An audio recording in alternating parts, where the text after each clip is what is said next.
Is that it up there? Is this it? I don't know, man. We're just gonna have to find out.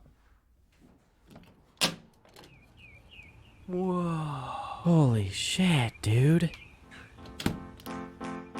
Titties. Oh, no, dude. If I could talk to dolphins, shapes. Bananas out. Dirty. Bananas out. Leave. Shh. Somebody died. Oh, baby. The toilets were too tall. That is terrifying. Build the wall. Why did I just smell my balls? Fuck you, Shorzy. Blowing so hard all over me. Oh, yeah. Oh, man. Okay, so... Have you ever dealt with a slippery bathtub? A slippery bathtub? Yes, sir. I mean, okay, so when I was younger, I used to, like, purposely slick up the bathtub. Like, did you ever just pour a bunch of, like, body wash onto the floor and then just, like, slide around on it for fun?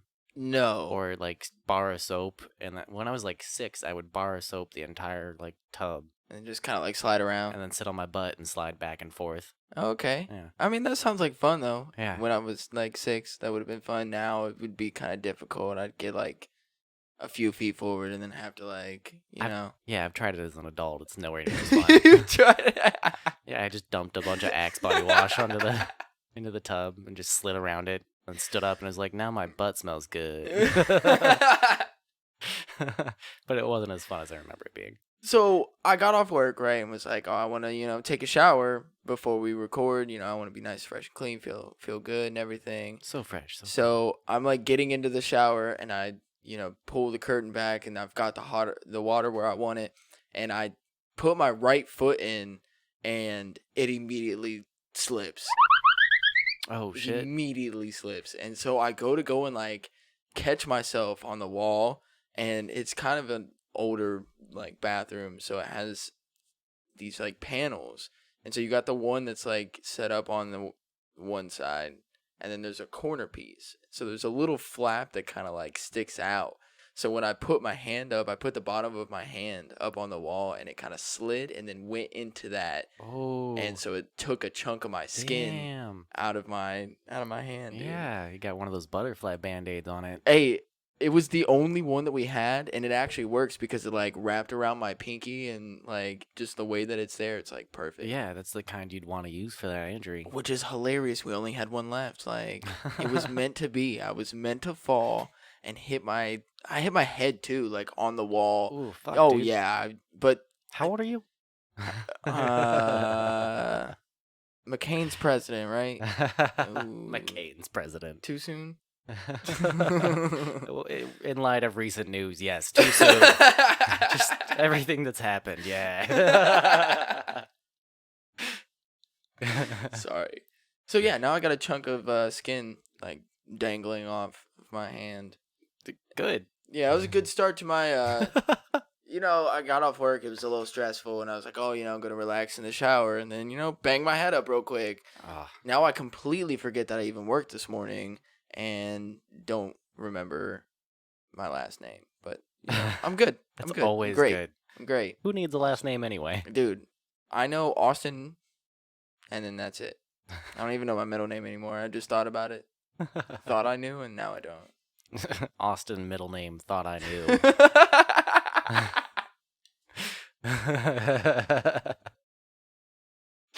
If I could change my legal name right now, I would. Just to prove a point. Just put thought I knew in the middle there. I like that. Wesley, I thought I knew K-Hall. That's pretty good.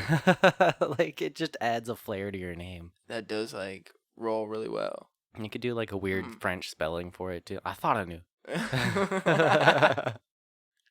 What was doesn't it?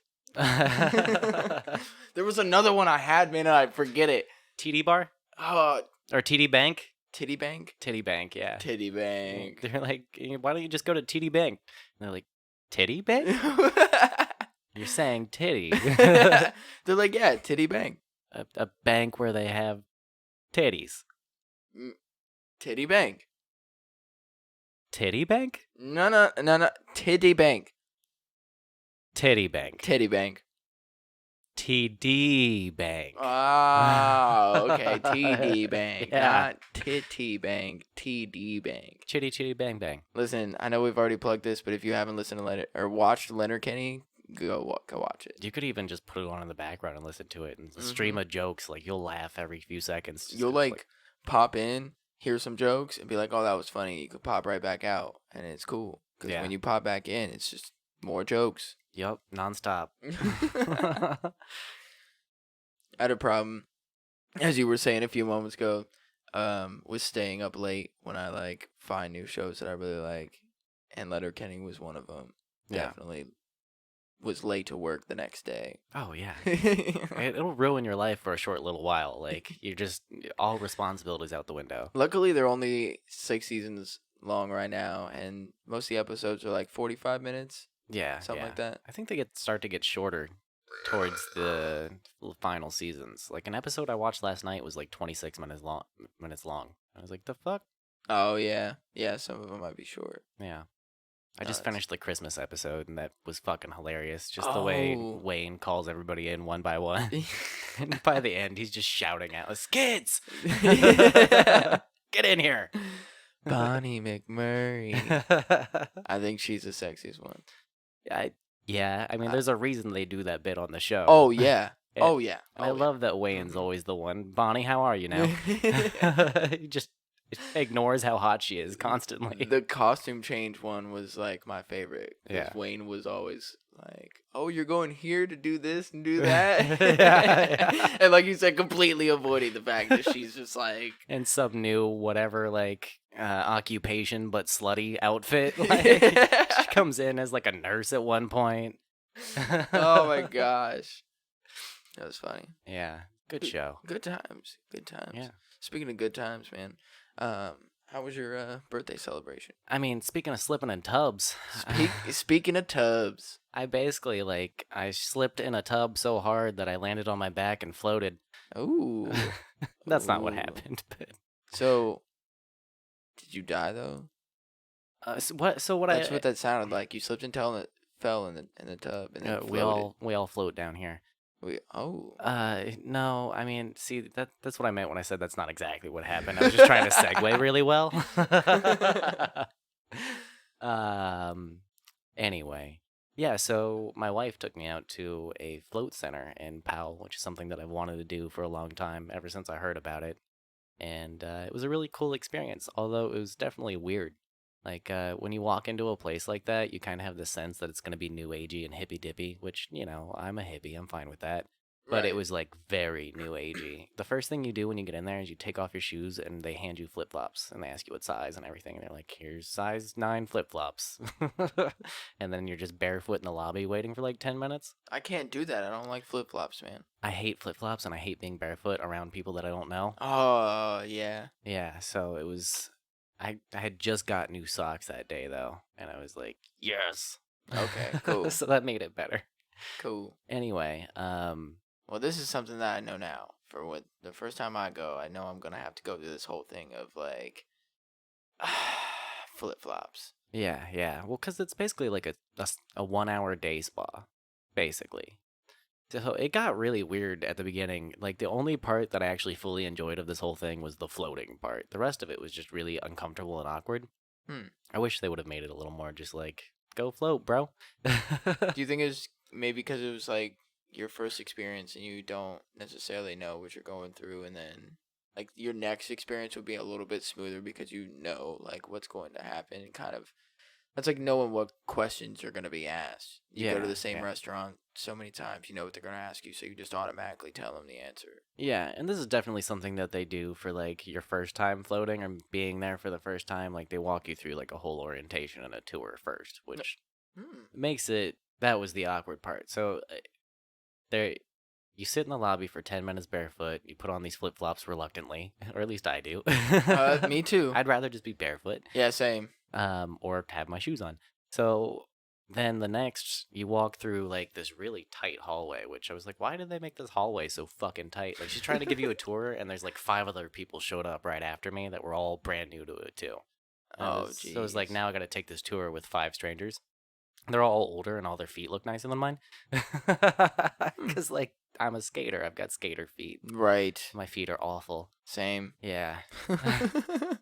So the next room, she walks you out into this hallway. We're all like bunched there and like trying to not be in her way. Like I had to move around her like catty corner like 3 or 4 times while she was trying to like point to different rooms. Oh, that's just awkward. Yeah. So then right around the corner, you walk into this dark room that just has like these lounge chair, like sideways S lounge Yeah, chairs. yeah. Yeah. So there's 6 of those. So the first lady to walk in sat. She left one open at the end and sat at the second to last one. So that means that all 5 people had to be like on the left side of the room, all directly next to each other, no gaps between like couples or anything. I was like, "Damn you, lady!" Because Crystal came in with me. She was like, "I'll leave once you're ready to like actually get in and float." Because she didn't want to do it? No, she's probably too claustrophobic to do that. Like it would not be relaxing for her. You can get out at any time. Yeah. Does it feel... Did you feel any claustrophobia at I'll all? get there. Okay, I'll get all there. right. So I'm sorry. I'm jumping ahead. Let me walk you through the whole experience because Alright. it's really important to like what it led up to. I'm really intrigued because I don't know. Like, I've never experienced this myself or heard anybody tell the story of the whole experience. So this is really interesting for me. Yeah, it's something I've always wanted to do, and I came in with like a certain amount of expectations that I was like, this is what's gonna happen, and then none of what I thought was gonna happen happened. So, so the next room you go into is, like I said, the lounge chairs, and then there's a TV up on the wall, and you sit there for like 5-10 minutes while she gets the other room set up, and then she starts playing like a instructional video, and it's just this animated stick figure dude inside of like an animated cartoon pod, and it was actually pretty funny. They cracked a few jokes that were pretty good, Okay. and it was like there was one point, like it's about 10 minutes long, so almost towards the end they were like, when it's done, it'll start to drain, and you'll get sucked through the drain. It showed the stick figure guy, like, getting sucked into it. And they were like, just kidding, that doesn't happen. You're like, the fuck, guys? This is supposed to be relaxing. At least they added some humor. They thought the humor would be relaxing. It did, like, break the tension a little bit for everybody in the room to kind of chuckle at that. We were like, oh, okay, we're cool. That's cool. They're like, we're not going to get sucked down the drain, you guys. It's cool. It's cool. Right. So then you walk back out of that room after you watch this intro, which I didn't say before the intro video starts on the screen. It's just playing like trippy tesseracts and like what you would see on a trip, basically. Okay. Like DMT visuals, and it's got like the flower of life with the circles all like spinning around and creating the flower on the screen. So like I got lost in that. Oh, here's preface to the whole thing. I got way too high before I went in there. So like the whole time I'm sitting in the lobby barefoot, you got to keep in mind that I'm also just like blitzed. So paranoid the whole fucking time. Like, and then they have you sign like a waiver on an iPad. Like they hand you a tablet and they're like, all right, initial all these. So you're like trying to type on a touch screen and put in your initials on like these various lines, and each one's a warning, like, don't come and do illegal drugs. If you're on drugs, leave. And I was like, I'm so fucking high right now. The first thing that you read is like, don't be on drugs. And you're like, fuck. I'm totally on drugs right now. Yeah, I smoked so much weed before I came in there. They were just like, hey, read this. You read the first line, handed it back to him, just walked out. They were like, oh shit, he was on drugs. Yeah, right. He didn't even initial the first one. Yeah. Yeah, so there's that, and then the next one's like, you could drown. And then the one after that's like, you can't sue us. All that shit. Oh my god. So yeah, then I'm sitting in the orientation with the video, and I'm the only one who's like lost in the geometry. Everybody else is like looking at their phones, and I'm just like, shapes. I'm trying not to be awkward or paranoid the whole fucking time. You went from like your heart racing in the lobby because you're like, fuck, I'm on drugs. Like, can they smell my feet? What if they Are my toenails too long? What if they notice that I'm like high and they like tell me that I can't do it? all that bullshit. And then you get into this room and they make you watch this video, and then because you're high, you get too invested in the video, and now you're the one guy that just kind of looks like a nerd, but is also. But it was a funny video though, so that kind of played out, and you're That like, that calmed me down. okay, So once yeah. that part happened, but before then, you're totally right. Like I legit leading up to right before we started watching that video, I was like, they're gonna single me out and kick me out right now. Like they're gonna be like, he's dirty. Leave. So I finally relaxed after we got the jokes in the video, and then the rest of the hallway that they lead you down after you leave that room is like this big horseshoe shape. And Yeah. there's two bathrooms, men, women, but they make a point to say that you can use whatever bathroom you want. Don't pay attention to the signs. So it's like, they're multi-gender bathrooms. I know this says men and this says women's, but you can use either one. I was like, oh, okay, cool. I just have to identify as the other. Yeah, that's the thing. You can't identify as a female and go into the men's, regardless of whatever gender you actually are biologically. Darn. Yeah. Anywho, So there's enough, still rules. enough about bathrooms. I think we've had enough about bathrooms on this show. There's so much bathroom litigation going on. Like, Oh, see, we could get into a real big bathroom thing is frontward or backward for the toilet paper. we should do a whole bathroom episode. We definitely should. Okay, we'll do that. So they show you the bathrooms. They make the gender point, and then which fine, whatever. Then you walk by like a giant like makeup room mirror. And they've got hair care products, like a shaver. So like if you wanted to do your hair afterwards or before you get in, you can. They've got like little body wash bottles that are all individually wrapped and everything. So that was kind of nice. You can like take a shower before you get in. Yeah, yeah. So the next place they lead you after showing you, like, if you want to relax before you go do this, you can do that, and then they take you to the actual like demo pod and show you how all that works. And it's the size of like a king size bed in the middle of this room, but like way taller.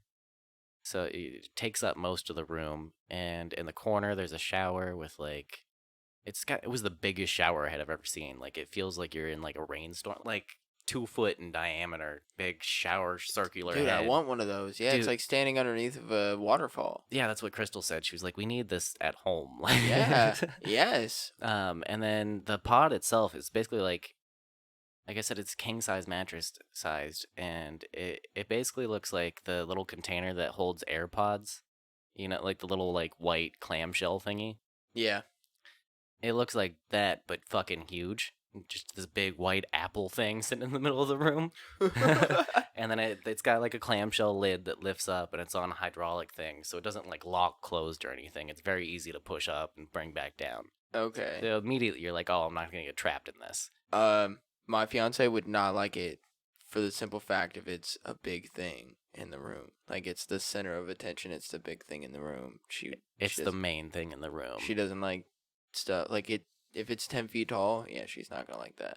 Yeah. Yeah, no, It's she huge. won't. She won't do it. No, Yeah. we even going to the museum. One of the art pieces, I can't remember what it was, but it was a thick rope that was maybe 5 inches in diameter that went from one side of the room to the other, and then there's a giant barrel, like Jack Daniels barrel, sitting in the middle of this rope. Almost looks like it's perched perfectly Yeah. on it. It was intimidating. When I first walked in there, I walked out. I was like, it's going to roll on me. It's going to drop down. It's going to roll on me. It's going to squish me, and I'm not about it. Yeah, you're going to get Temple of Doomed by that fucking beer barrel. That's what it looks like. And so I get her fear. I understood that. Forced myself to walk into the room and walk around it and look at the other side, and that was so trippy. So trippy. The thing is, because they curve the walls inward too. Oh, so extra claustrophobic. Oh yeah, and it adds the illusion that it's like coming towards you. So I didn't. It was sketchy. Once I got in there and looked around and saw everything, I was fine. But at the first look was not okay. Yeah, that would be scary. I can understand that fear. Like the pod itself is intimidating until like you actually get in and experience it. And it took me like a good 20 minutes to get used to the feeling. It's like imagine you're the last Tic Tac in a box. Like whoa. that's okay. kind of what it felt like. But it had lights in it, so like the water's illuminated. It's just got one like backlight at the back of the thing, and you can press a button to change the color, or you can put it in party mode, where it'll like cycle through the colors really quick, which they don't recommend you do that. Well, no. Yeah, You're that's, trying to relax. It's it's just a feature built into the pod. start playing EDM music too. Yeah, and Oops, then oops, you oops. can choose out your music, but you can choose your music, but for the first time Suggest not to. yeah, so they curate the playlist for you the first time, and it was all like pan flute music, like it's not, like just rainforest flute going on. It felt very native. It was really relaxing. Like a Peruvian flute band. Yeah, exactly. um, Hopefully it wasn't South Park. no, there was no giant guinea pig in the room as well. Although that would have been cool too. Like you just lay on that afterwards and dry yourself off in the guinea pig fur, just rolling around on a giant guinea pig. Now that sounds relaxing. Okay, so how was it like when you got in there? Yeah, so that was And all the demo of the pod, and so they finally lead us all to our individual rooms, and I get the last room on the left, and it's private. It's a big wooden sliding door. Crystal came in with me. You shower first, you put in earplugs after, and they're not like normal earplugs like the foam ones. It's like a putty that goes over the whole of your ear. Like you don't insert it into the canal, you just putty your ears over yeah. to keep the water the salt water from getting in there because there's 1,000 pounds of Epsom salt in there. What? Yeah, that's what makes you float. So and then the video they show you like them dumping 1,000 pounds into every pod, and it's just a ridiculous amount of salt. Crystal stuck her finger in it before I got in, pulled it out. Her finger came out white. So there's a shower in the pod room. You shower first. You do the earplug thing, and then when you're ready, you get in the pod, and you have like your little face towel next to you in case you splash your face, because the salt will burn the shit out of your eyes. And also, they give you Vaseline to cover up any like hangnails or fucking cuts on your body, because that'll burn like shit too. So you Vaseline all your cuts and shit. Dude, that sucks for me. I'm always cutting. I just literally talked about cutting Yeah, skin off of my hand. I Vaseline the shit out of my hands because it was like they're all cut up all the time. Uh, so then you're finally ready to get in, and you get in, and it's body temperature, or it's around 97 degrees, and the water that's directly touching your skin when you get in quickly adjusts to your body heat. So like the whole point is to get into a position where you're comfortable, and you lay back and you don't even try to float. You just float. Like See, that'd be so cool. it was amazing. There's only 10 inches of water in there, so like you can fight the floating. And like I pushed my heel down and touched the floor, and I was like, oh, I'm like this high above the bottom, like, but I feel like I'm on nothing. So when you first get in, the first 20 minutes is the weirdest because at first it feels like you got plopped into like a jar of jelly because the water Ooh. almost has like a heavy feel to it, and it just feels like you're just sitting in a gel. And then the temperature adjusts to your body. So the water that's touching you becomes body temperature. And then you don't even notice the water anymore, which was the weirdest part. Like 20 minutes in, all of a sudden, I'm just front flipping through space. Like it wasn't even the spins where like it's on a flat plane and you're going round and round in circles. I was literally like front flipping, it felt like. And then at a certain point, like I could just spin in any direction on any axis, and I was just like flipping through space. What? Yeah. Whoa. And if you have your eyes closed and you've got the light on the background, I started off on blue, but like at 15 minutes I turned it to red and then calmed back down and stopped moving again. Um and every time you move, the weirdest thing was like the water that's not directly touching you, like you move the tiniest bit, you can feel the temperature in the water change in a different area. You're like, "Oh, that's not my body right there." So when you move, it feels like you've like moved out of your body. Every time you move a limb, it's like there's a lag of your arm catching back up to your arm because the water changes. Dude. This sounds crazy. I, if you let yourself get lost in that feeling, then that's definitely what it feels like. It's just getting like completely still and relaxed and focusing on your breathing until you forget everything around you. Because up to that point, it's really awkward and weird, and you're just trying to like calm, relax, just float, don't move. And then I don't think I'd be able to fall asleep in it, but they said like some people fall asleep in there. and which is perfectly fine because you're floating, so it's whatever. Right. And at the end of an hour, it blows a jet underneath you, so like it wakes you up anyway. But there's no way I'd be able to fall asleep. It was more like my body fell asleep and my mind stayed awake. Isn't that what we talked about with astral projection? Yeah, that's essentially what people believe astral projection is: your mind staying awake and exiting your consciousness exiting your body, and it's like a surreal dream. But people believe you're like in an altered dimension Yeah, where, because I remember you telling me about how to kind of get yourself started with the astral projection, with laying there and thinking about your body going to sleep. yeah, you And that part I can get, but it's once, and I can feel it, like you said, like from limb, from the tip of my fingertips, and like it like go up, and my body goes to sleep, but then my mind just fucks it all up. yeah, that's the hardest part is so you're in there for an hour, like I said, about 20 minutes I got that first feeling, and then like 10 minutes later I couldn't feel anything at all. And it was like I was just trying to calm back down and get back to that, and they say don't chase a certain path, just let whatever happens happen. So then I had to let go again, and like the last 20 minutes, so I'm at 40 minutes in, that's where like I had the most like closest to what I thought was gonna happen moment. Like, cause I pictured it being this really trippy thing where I was gonna have like visuals and I was gonna go to another place, and that's not exactly what happened. It just felt like I was legit not touching any. Like you're just floating there. Like there's, it just feels like you're in the air. Like See, that sounds awesome. I yeah, feel like I would get really relaxed, especially with how tense my body is.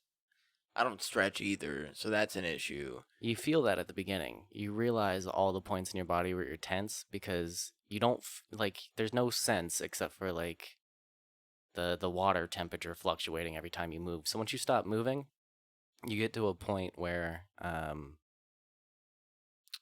all the tense spots or the pain in your body, like my right knee usually hurts and my back usually hurts and the back of my neck usually hurts. Those hurt more than usual at first because you don't feel anything else. Like the rest of your body just feels like it's not there. So those stand out the most to you. And then you'll get like kind of this nauseous feeling as that all goes away, and then you're completely relaxed and everything feels fucking great. It's a Hmm, really weird cycle that you go through to get to the point where like that's where you want to be. that's awesome. So I finally had a moment where like my whole body for like 2 minutes. It didn't last very long, but my whole body just felt like it wasn't there, and it just felt like I was a brain in a vat. Like it just felt like I was just my head. And not even my head, just like my consciousness in a bubble floating through space. And I had like everything come online is the best way I can put it all at once. Where it was like all of a sudden I realized my body was there, but I couldn't feel anything else. So it was just me and only me. And I didn't remember that I was in the pod anymore. Like I just let go completely. And it was just me and a void. And I had all my body parts, all my organs, everything, like all my problems, and every piece of me was there and accounted for. And I felt like all the stress just move away from me. And it was like everything in your body works fine. You feel really good right now. This is the most relaxed you've been in a long time. Everything's good. It was like the first time in a long time I've ever felt that. And that was fucking amazing. Just having that like checklist of my arms over here, my arms over here, and everything's good. You just there's this sense of oneness that you get out of nowhere, and it's just like, whew, holy shit, I'm here.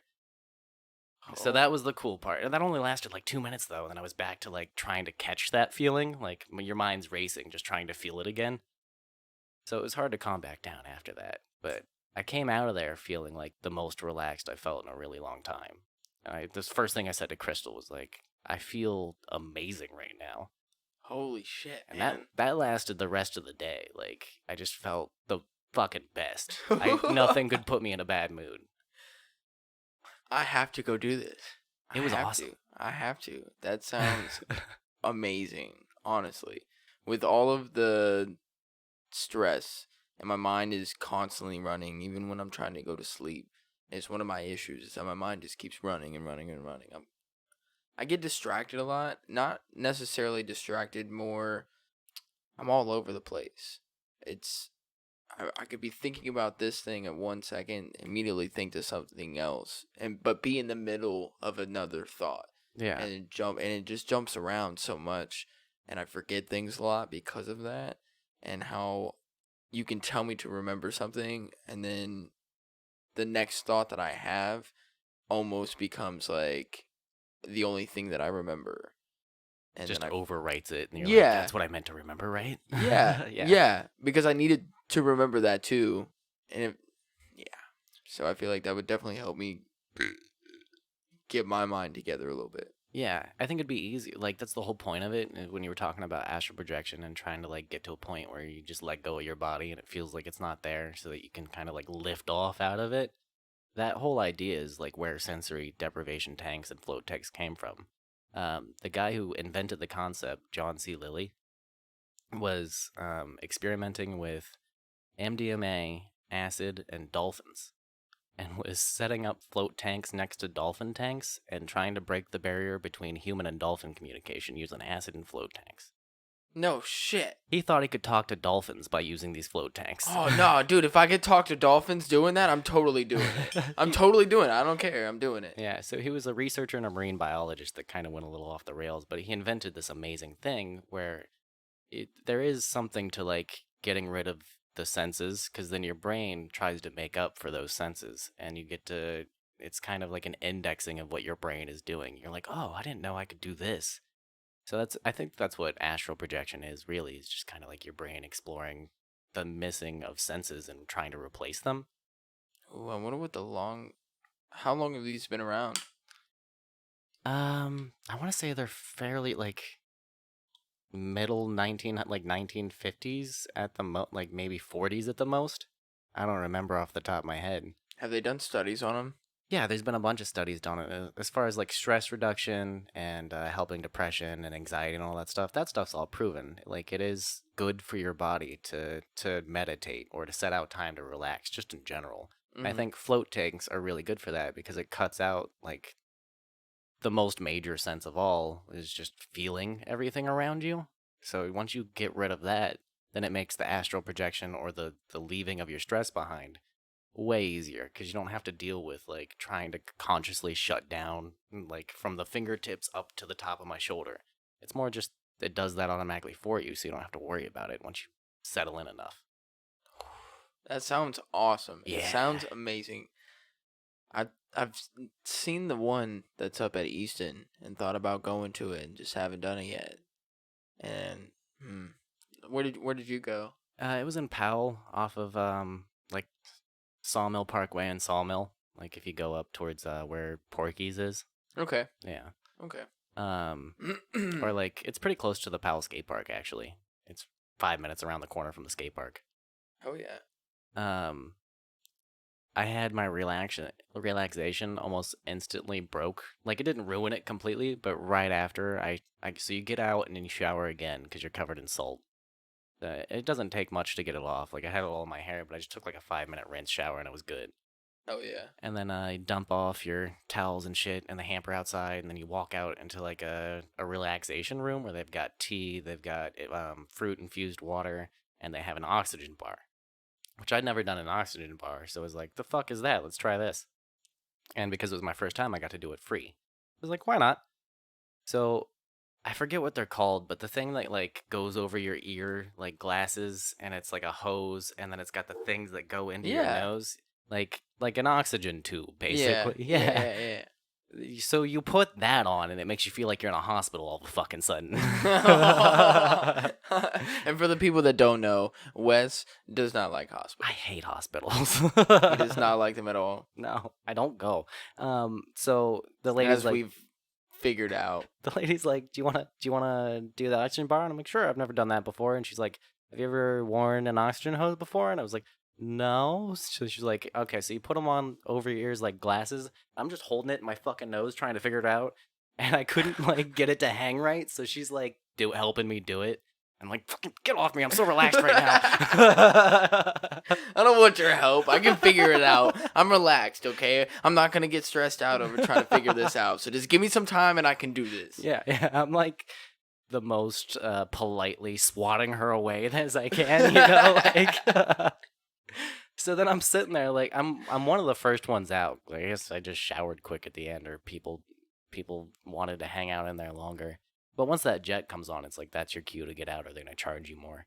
Heard. So they give you like 10 minutes to shower, and then you can go sit in this relaxation room. So I'm sitting there with these fucking things in my nose. One of the first people out. There was one dude out before me, and he's on the other side of the room. Crystal's in the middle of the room drinking some tea. She was waiting on me when I got out, and he's just looking at me and kind of smirking. The second I get the nose thing in, I'm holding there, and she's trying to help me, and he's like, "I'm glad I didn't fucking do that." You can just see it on his face because I knew she asked him to, and he was like, "No." No, I'm not doing that. Nope. Looks like a bad time. I'm not gonna do it. That seems like it'll ruin the thing I just did. Yeah. So did it like? So I chose blackberry vanilla for my scent. Like they've got one called like peace or calm, and then on the other side they've got like a left side and a right side, and on the right side there was like banana or like strawberry. There we go, banana. Dude, nice fucking shirt. Hey, the banana came out. Fuck yeah, I'm wearing like this blue shirt that's got bananas all over it. It's amazing. I fucking love it, dude. Yeah. My fiance got it for me for our honeymoon. Hey, she's pretty dope, dude. What's up, man? It's a good gift. And it's thin too, and it just fucking feels right, man. Yeah, it looks nice, man. I'll send you a picture when I'm in South Carolina and on the beach wearing this shirt, you know. Dope. Bananas out. Bananas out. Oh my God. No. It sounds like I'm going to pull my dick out, and that's just not okay. Like, I'm not just going to randomly pull my dick out and be like, bananas out. Bananas out for Harambe, or is that not okay? Is that PC to say? Can I say that? Bananas out for Harambe. So hashtag that shit. Exactly. Yeah, so don't do oxygen bars. That shit's fucking dumb. It smelled good, and then I just sat there feeling really dumb the whole time. I was like, I got this fucking plastic tube in my fucking nose, and it's not in there right. And it didn't do anything for you?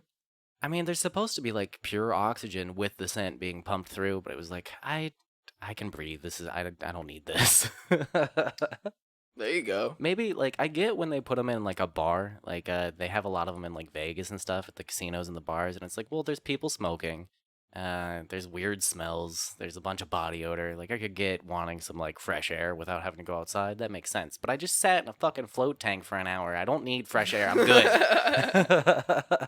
Heard that. Yeah. So that was basically the whole experience. After that, we went out and walked around, and I everywhere I went, it just felt like nothing could fuck with me. It was the best. I really need to do this. Yeah.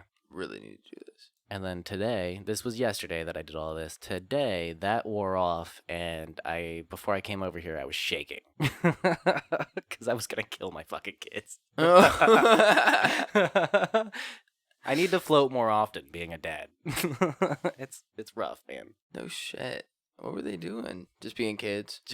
Well, we had to go to a funeral today, which going with kids is hard. Like, the whole time, Avi was actually really good. She was really cute, and she kept going back and forth between me and Grammy. She would just run up to my grandma and Grammy and go sit with her for 30 minutes and then walk to the back of the room and then come sit with me. But Ollie, man, he brought his little truck with him. He loves cars, like, and we didn't do that to him. He just loves cars. I mean, yeah. Sounds like a dude thing. Yeah. Like, I don't know why he loves them so much, but that's his whole thing. So he has this one, like, blue little SUV that it's one of the ones you pull back and then it drives forward on its own. Yeah. So he brings that with him everywhere. He brought that. It was so fucking noisy the whole time because everybody's, like, quiet trying to listen to the person up front speak, and then you just hear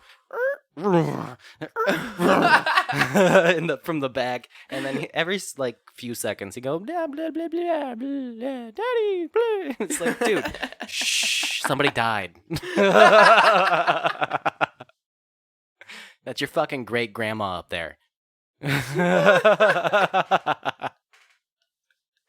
I'm sorry, funeral is nothing to laugh about, but that is kind of funny because you can't really explain that to a kid, like to your.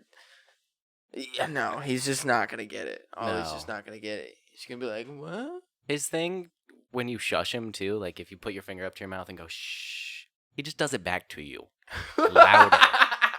He does it louder back.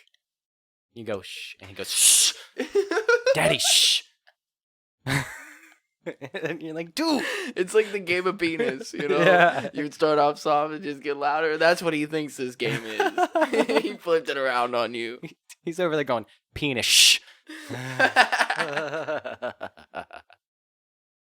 Anyway, so Your kid's already pulled one over on you and you don't even know it. yeah, man. So today was rough compared to yesterday, but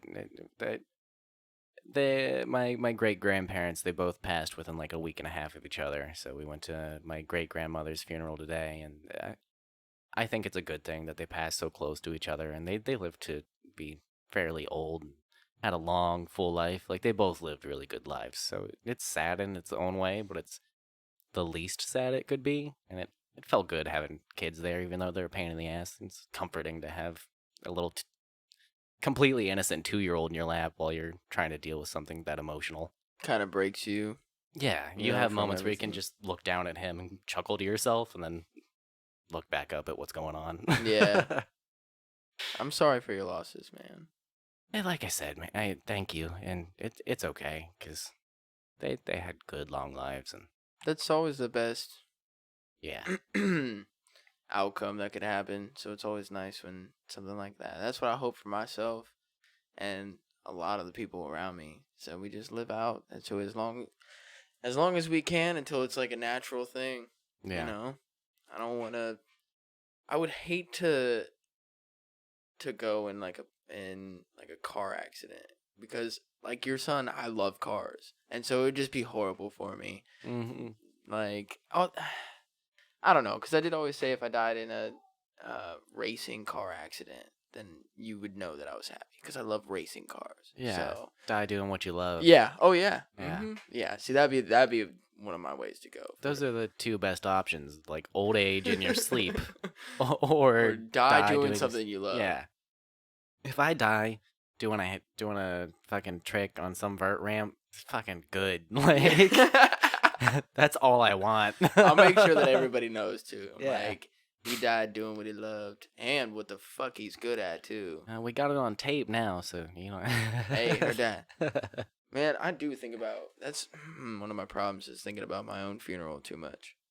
Yeah, you can't dwell on it. I mean, it's gonna be what it is. There was things that happened at both funerals, the one I went to today and the one I went to a week and a half ago. There was a couple moments where you're like, I wish that person didn't say that thing, and Mm-hmm. then that just kind of sticks with you. And I don't know.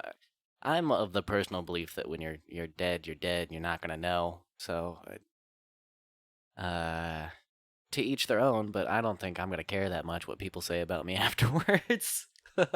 I I think about it in the sense of how do they perceive me now Yeah, that I am alive, which you have control over that, though. I mean, not how they perceive you, but you can adjust how people perceive you while you're alive. That's how you gotta yeah, stay optimistic about it. it was really morbid for me for a little while to think about it. It made me like super sad. Yeah, It would put me in a bad place, and now after talking about it, it is something that reminds me of my own characteristics and how I want to be perceived from everybody. It is an extreme way to think about it, yeah, but it does play a good role in myself and bettering myself every day. yeah. It doesn't have to be this dark thing. It can be like, this is why. Like, I want the people that I care about to care about me too. So I'm just gonna be the best person I can be for those reasons. It's Yeah. good for me and it's good for everybody around me. One thing that I do know people will say at my funeral, regardless of when it is they had great conversations with me. And that's what I love. And that was the whole reason for starting this podcast was just having fun conversations with people and just being like happy or just trying to be happy in the moment and just have fun with people all the time. Yeah, So that was one thing that I know for sure because I'm always trying to have fun. yeah. I think the thing that if I could see it, that I'd want to like look forward to the most, like if I could see my funeral, the things that people would say about me, is just like being at the funeral today. That my grandma got up and told a couple stories about my nana, and she was a fucking prankster. Like when she was younger, and she would do crazy shit all the time. So she told a couple of those stories, and like just the stories of airing your drama out, because now you're dead and you can't do anything about it.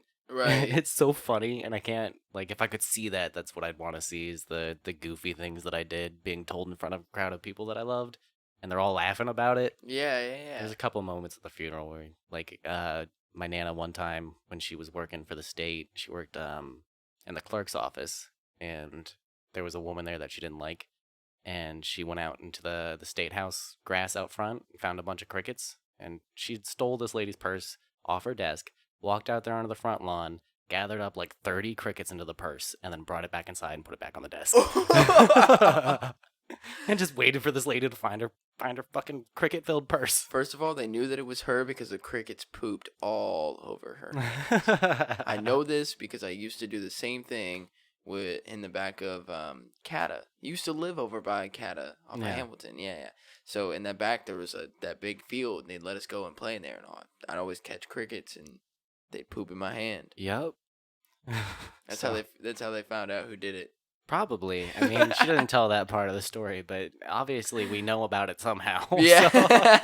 But it was great just to have like over 100 people there, all just laughing at my dead grandma. Like just over 100 people. That's awesome. Oh, we have a giant fucking family. Yeah. So like the main line that my great grandfather was a cutler, and he fought in World War II, and he died when I was like 12. So a lot of my family's like pretty young because they all got pregnant at a young age and had kids at a young age. So like there's a lot of generations that go back in my family. But there's over 230 cutlers still alive. What? Yeah. So Huh. it's a big fucking family. Yeah. No shit. Yeah. My nana was one of 11 siblings. Whoa. Yeah. What? Yeah. One of 11? Yeah. That's insane. Yeah. They had a big family. There's the what are they at? 19? Oh, 23? I don't know, but John and Kate plus 8, and that turned into like 20.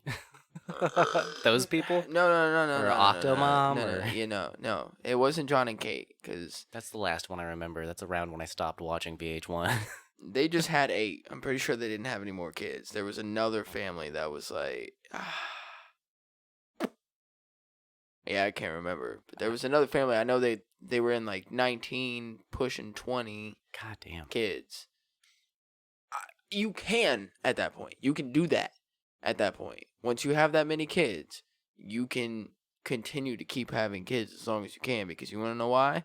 The older kids take care of the younger kids. I guess, man, that's still a lot to keep track of. Like you don't keep track of nothing. Okay, well, but no. You're responsible for those children. You though. keep track of about 5 of them, and then the other 5 keep track of about the other 5, and you see it all, or about 2 or 3. God damn, dude! I've got 2 children that I can barely keep track of. I can't imagine relying on like 5 children to like watch after my 15 other kids. No, you're born into it. You're born into the system. Yeah, but no, my brother and I are 8 years apart, so like my mom relied on me at a certain point to like raise him halfway, and I'm not gonna get into it too much here, but she checked out there for a little while I was in high school, and I ended up like having to take care of my little brother a lot, and the age difference definitely like helped my mom out. Like I could take care of him, and she had less responsibilities on her plate. But I was doing stupid shit at that age. Like, there's no way I should have been taking care of my little brother. Like, I did a good job, but like, But you gotta remember they had this whole show. Yeah, I guess there's camera people around, and They there's got money in it. too. But how many of those reality stars go completely off the fucking rails and go full on crazy? Like, I don't care if there's like a certain 95% of them. Yeah, so there's a certain amount of like, yeah, they're on TV, yeah, they're responsible, yeah, they got people watching over them, but like, how much of that is in their best interest, and how long until one of them fucking flips a fuse? Well, think about it this way: that they don't have to worry about how much they spend on food, because they probably have sponsors that just like give them food now. Mm-hmm. So they don't have to worry about food and paying for food, regardless of whether they are financially stable or they have sponsors that send them food. You know, you have kids that are old enough that they can help take care of the other kids. And again, you were born into the system. Yeah. So this is all you know. I mean, that's how like a lot of families and other like poor like India, there's entire families that just rely on like the 10-year-old to take care of the rest of the kids. Yeah. So I see what you're saying. I just don't think it's ideal. Oh no no no no no no no no no no no! I wasn't saying that it's ideal. I was just saying that this is how like That's got to be how it's happening. you can do it. You can have this many kids But don't. with this scenario. Yeah. I mean, you have to have a TV show, but there was already somebody that did it, so you'd just be copying off of them. Anyways, they might as well just keep following this family till they die. Yeah. Till the main parents die. Once the main parents die, just forget about the rest. Okay. Because that was what it was all based off of. I feel like. I'm curious how much they make from the show because I know certain like what's the 18 or 16 and pregnant or whatever the fucking Yeah. is that what it's called? Yeah, 16 and pregnant. Yeah. You're right. They don't get paid from the show. They don't make any money off the show. There was a big controversy about it. I don't think anything got changed. What? Yeah. The reason I know this is because when my wife was in the hospital giving birth to our first child, is we watched 16 and Pregnant in the in the room while like she's in labor, and we've got 16 and Pregnant on the TV. And How old is she? well, Crystal? Oh, how old was she at the time though? Oh, 24. Oh yeah. See then. It was just weird to be watching like these Okay, 16, yeah. 17-year-olds with like children on TV while you're giving birth for the first time, you know? Like it was just awkward. But we were talking about the show, like just trying to keep small talk going while my wife's all drugged up and then like and her mom Sherry had told me that. I was like, "Oh, that's kind of fucked up." Mm. Mm-hmm. You'd think. I mean, maybe it's something to do with them being under 18, but I don't know. No, because they still have like child movie stars. Yeah, Oh, but Macaulay they pay Culkin got paid. Did he or did his parents? I think it went into a trust until he was a certain age. Well, then there you go. Yeah. Same thing with them. They don't get paid for it now. I don't think they get paid at all, though. That was the controversy. What? I don't think the parents are making any money. I don't think the boyfriend's making any money. I think it's all just exploitative. Why would you even be a part of the TV show if you're not gonna make money off of it? You're just doing it to be exploited. And see, that's where I have a huge problem. Yeah, I think it's promise of future deals or like advertising deals, like kind of like the Cash Me Outside girl, like made a whole big thing off of that. Now she's what's her fucking rap name? Dude, I don't care. I don't care. I'm not gonna look it up. I'm not gonna humor anybody with answering that fucking question. I remembered what it was. Don't tell me. I don't want to know. I'm telling you. I don't want to know. It's Bad Baby spelled wrong. Oh god, jeez. Spelled wrong. I can't even tell you how it's spelled, but I know it's wrong. She has a new album out.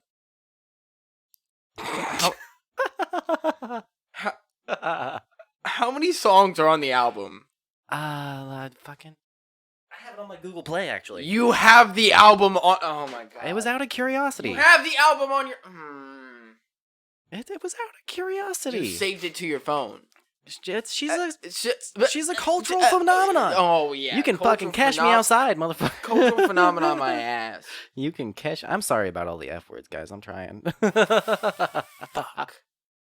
I'm gonna tone it back for the rest of the episode. I just realized I'm suing a lot. I'm gonna fucking cursing a lot. I'm gonna ramp it up. Fucking it, fuck. That's what I'm gonna do. You're gonna try and quit saying fuck, and I'm just gonna keep saying fuck. How do I spell this wrong? I I think there's an H in there. think this is one of the ways to tell if it's like one of the mumble rappers or if it's not a good artist is if it's something where you're like, oh, it's really simple, but it's spelled wrong.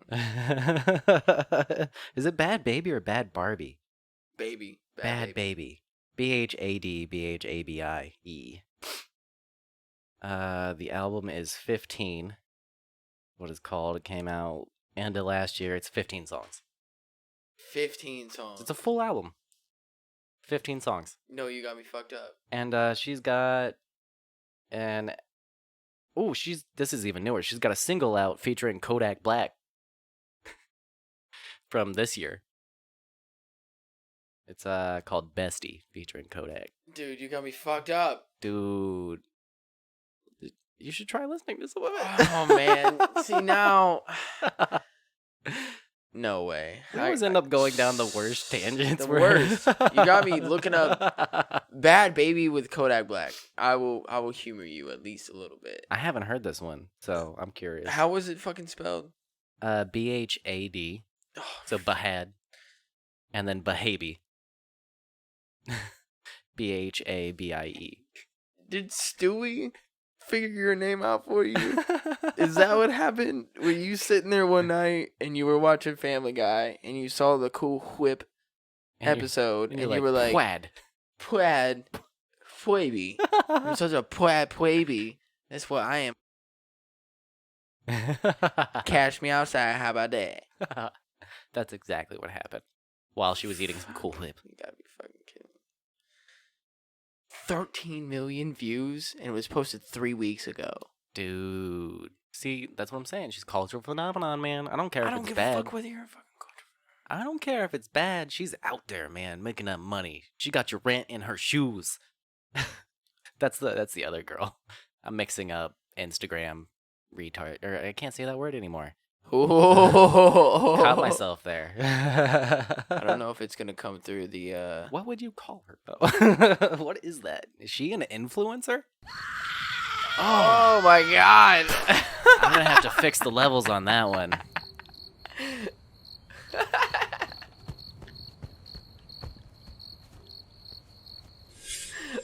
Holy shit! Did that blow our levels out? It might have.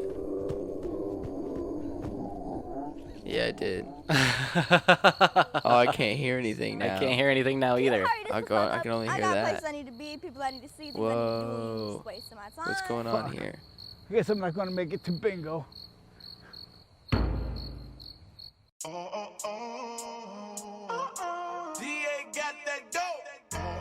Go bitch, go bestie.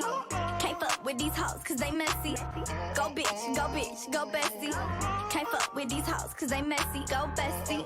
Then my motherfucking best friend. Go bestie. Then my motherfucking best friend. Go bestie. Then my motherfucking best friend.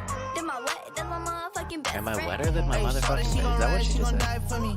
Yeah, I know all my niggas, they gon' slide for me. I be going up when you going down on me. When I come through, I got the 4 pound on me. Every time I'm on the scene, I be tooling up. When you coming through, I see to put your jury up. In a dually truck, Doodle got his tooling up. I love my baby, you can't talk to her, she rude as fuck. Go Kodak, get money. I don't fuck with rap niggas, they funny. Go Kodak, get money. I don't fuck with rap niggas, they funny. Hey, don't forget your product placement. Oh, that's hilarious. She would. And now, a word from our sponsors.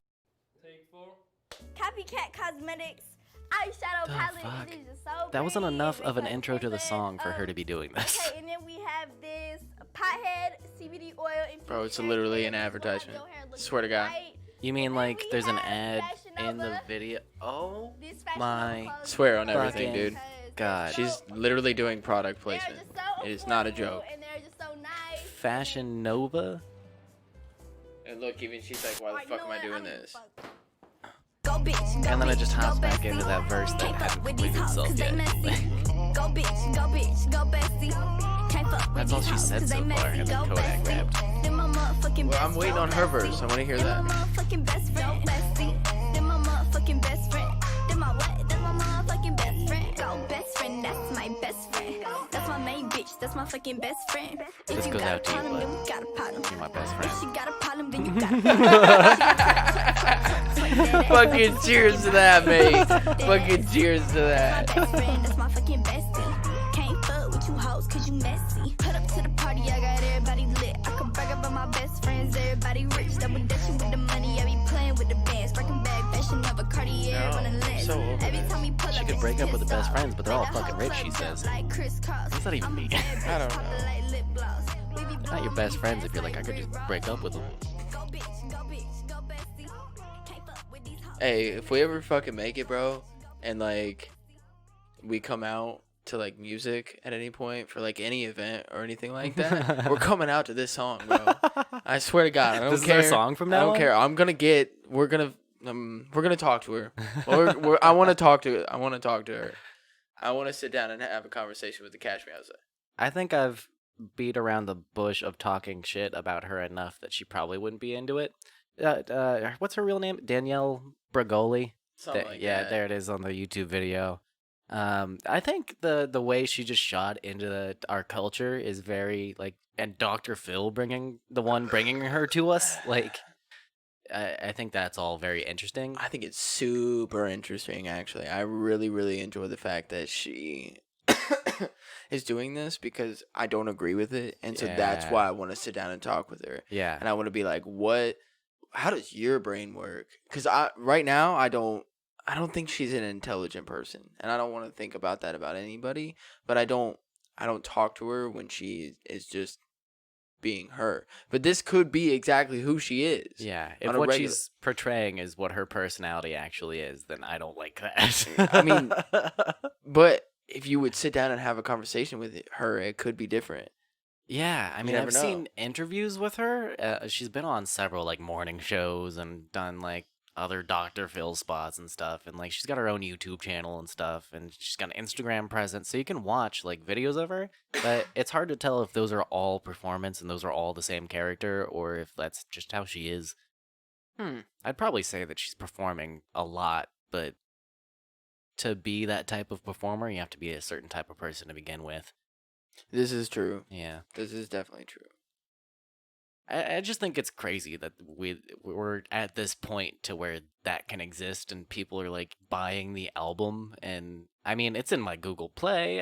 You didn't buy it. No, I didn't buy it, but Technically, I pay for Google you pay Play for the subscription, to and be I able added it listen to my it. library. You did add it to your library. Is it good? No, it's all like that song. Oh, It's not my style of rap at all. Oh. Like, there's a couple songs like with any genre of pop music. There's like catchy songs. yeah, there's They're not necessarily good. They're just catchy. yeah. I mean, it's a hit factory for a reason. Like occasionally something comes off the assembly line and sounds good. So I don't know. A couple of them I tap my foot too. But I it's one of those things that you hate listen to out of curiosity. You're just like, this is bad, but I'm curious about why it exists. So yeah, Danielle Bergoli, guys. The next song is Geeked, Yeah. featuring Lil Baby. Is Lil Baby is that Lil Tay's rap name? What's Lil Baby look like? Do you know who Lil Tay is? I do know who Lil Tay is, and I think Lil Tay is Lil Tay. Okay. Yeah. Okay. Eminem even went in on Lil Tay.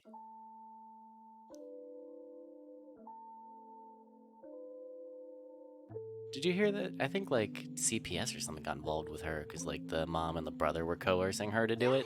Oh yeah, And no. it came out recently. Yeah, it was like her mom was telling her to do all this, talk all this way and everything. There was a recording of her brother coaching her in the background too, telling her like, no, say this. No way. Yeah. The fuck.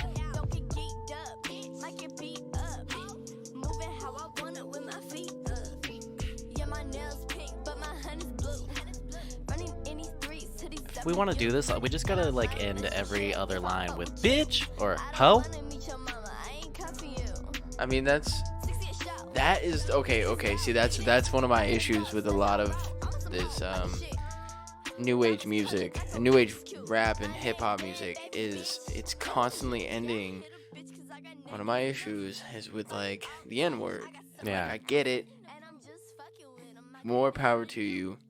Whatever. I have no issue with you actually saying the word. It's amazing that they flipped it around. Don't tell me that you are a lyrical rapper.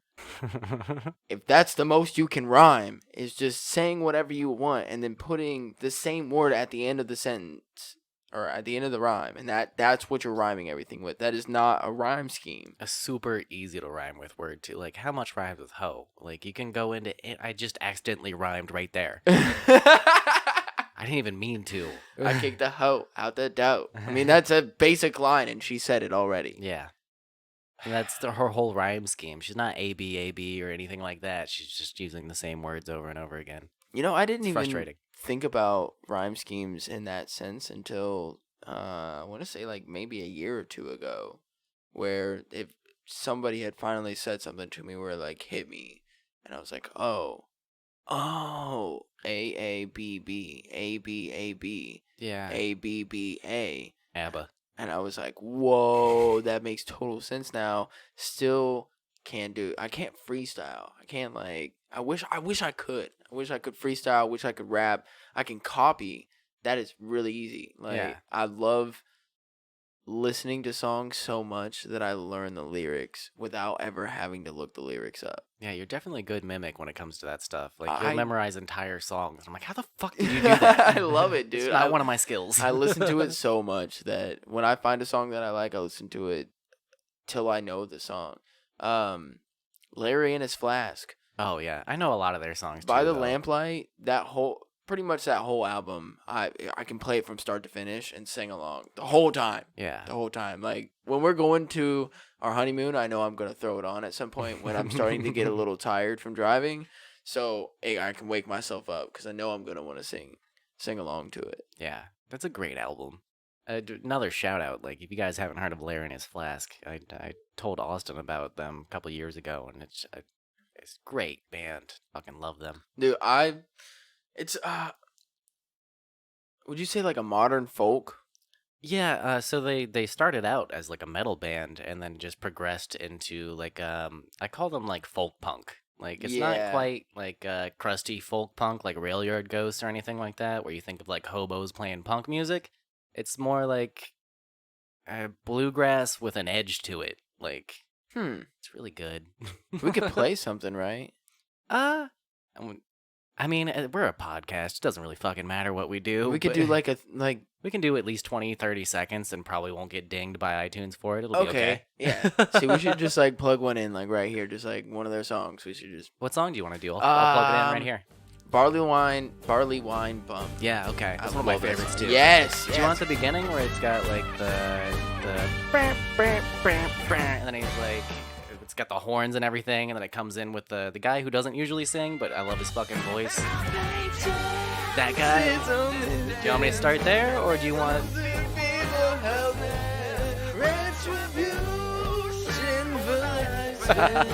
on the drunk side of the bed. Yes. Yeah. Yes. Do that part because I love it. Yeah. Okay. I love that song. Because it resolves after that into the verse or the chorus, and it's like until the next time and I'll be somewhere swimming in the barley wine. Yeah. Find all the ways until I wash ashore. Yeah, see, I could go on. I could just keep going. It's an amazing song. We'll plug it in so you guys don't have to listen to us sing. Right about here. Until the next time, I'll be somewhere swimming in the barley wine, fighting all the waves until I wash ashore again, underneath all of the pine, where we watched our garden grow, dreams so big only thoughts could go, chords so small they were never thrown to the sea, like wishes from the hand of poor boys just like me.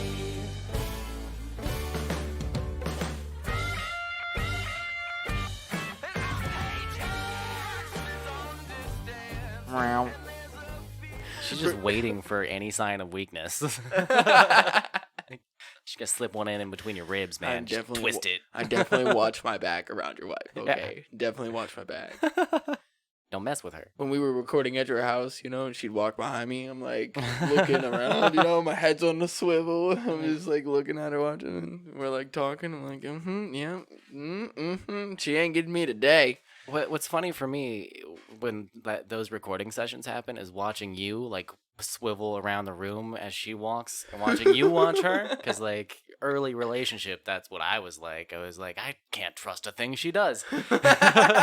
So I'm just always watching her because just in amazement like whoa, and then me watching you do that and then watching her do that to you while you're not looking. Oh my So God. any second you look away from her, she's just over there staring at you, waiting for that moment. Waiting. It's like that scene in Jurassic Park where like the hunter guy thinks that he's got the raptor and he's lined up the shot and then he looks over to his right and goes, "Clever girl." Like that's my Off, wife. off, off the record, I carry a knife with me every time I go into your house. I'm totally joking. That's totally on the record that I am joking. Yeah. Because I mean, the worst she's gonna do to you is drop a couple ice cubes down your back or something. Oh, but- I mean, that would suck because I'm usually a cold person. I know. Need to fucking eat more. I wasn't even gonna say it this time. I wasn't even wasn't gonna say it this time. But you were thinking it. I know who the fuck you were. Man, forget you. I'm changing the subject. So, hearing about this China. See, I wanted to say Chinese, and then I also wanted to say China at the same time. This is what I was talking about with my brain just being all blah, blah, blah, like blah. I was mayonnaise, but Chinese. I was thinking of two different sentences to say at the same time. Yeah. The beginning. Anyway. Combined them. Is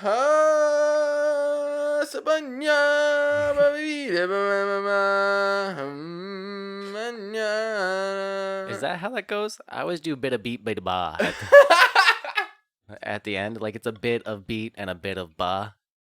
I don't know what ba is, but it sounds fun. It's a beat and a ba.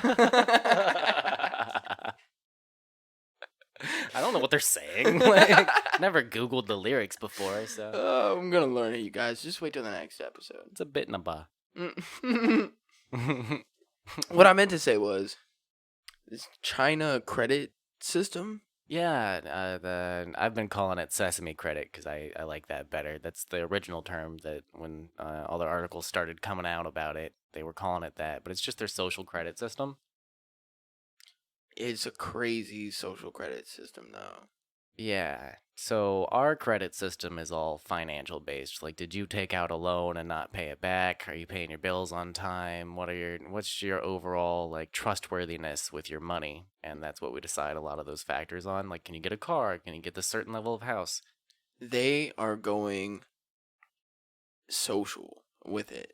Yeah, so that's what that part of it means is that it's literally like your comments on Facebook, your behavior in public. Other people watch and rate your behavior or report it to the government, and that affects your credit score. Anybody that has watched Black Mirror and has watched all of their episodes is going, this sounds familiar. And yeah, you're right. There is an episode of Black Mirror where they go over exactly this. I think the episode's called 1 Million Merits. Yeah. Yeah. It's got a good twist in it on that concept where it's like they're generating power to live and also credits to like get toothpaste. So it's like you spend all day on the workout bike and that earns credits. Is that the episode you're talking about? No, there's another one? Yeah, there's another one. It's the one where you have the Oh! rating system one. Fuck, what was that one called? That was in the 3rd season. Ooh, see, I don't remember, but I know what you're talking about though. specifically It's the remember. red-haired girl. Yeah. Yeah. That episode was great because there was even like it tied in like taking picture of your food and posting it to Instagram. Yeah, and, like and is your it's key like- lime pie picture good enough? Yeah. And all your coworkers are rating your picture, and that affects like your rating in life. Or how you treat other people. So if somebody is like a higher rank than you and you do something nice for them, they'll rate you good. So you're really trying to make sure that you do something good for those higher rated people so they can rate you and you'll get a higher rate. Yeah, that was the most brutal part of that episode was her fake as hell friend. Like the pretty rich blonde girl that was inviting her to Yeah. the wedding, and how that all just turned out to be a complete farce. And like she poured all this effort in getting her credit to a certain point, and then had the worst day ever, and that just tanked her credit until she Mhm. ends up in the semi truck with somebody who doesn't use that system anymore. They're living on the outskirts of society, and there's a moment in the episode where like even the girl who just got defeated by the system that everybody's on, like she's at this point of no return, and like she's fed up with everything. She still even like talks down to this truck driver a couple times. Like, yeah. Well, she was also, that was it part of blew my one mind. day.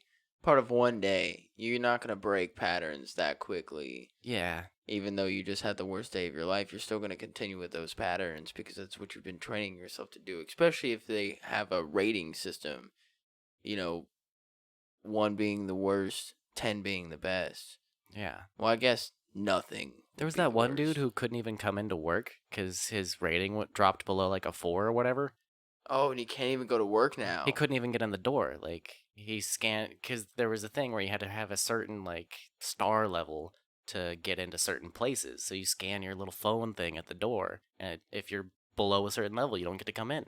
What? So there was the one dude who was asking the main character, like, please let me in. And she decided not to because she thought that was going to boost her rating with her peers that were inside. But they saw what she did and then rated her lower because of it. See, this is what I'm talking about. Yeah. No. It's a great episode of Black Mirror. This is exactly what it sounds like, where this has actually come up in a few conversations that I've had recently, where you can change. Just because you make one bad decision one day does not mean that you can't be a better person the next day. And that you can't advocate and make those actions to be a better person every single day. When you wake up, it is a new day. It is a chance for you to be a new person and to change your actions, regardless of what you have done in the past. Yeah.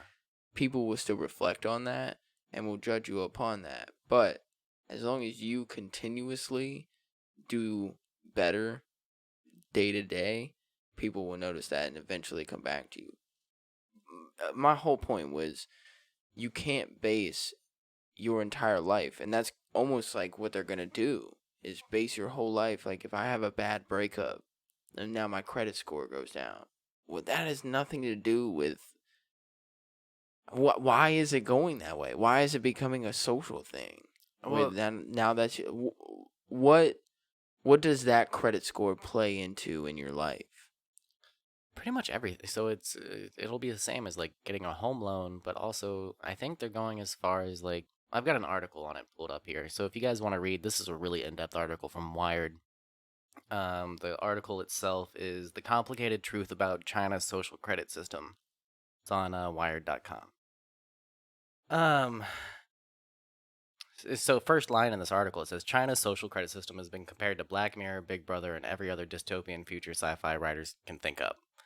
So, and then the next line, it says the reality is more complicated, in some ways worse, Oh shit.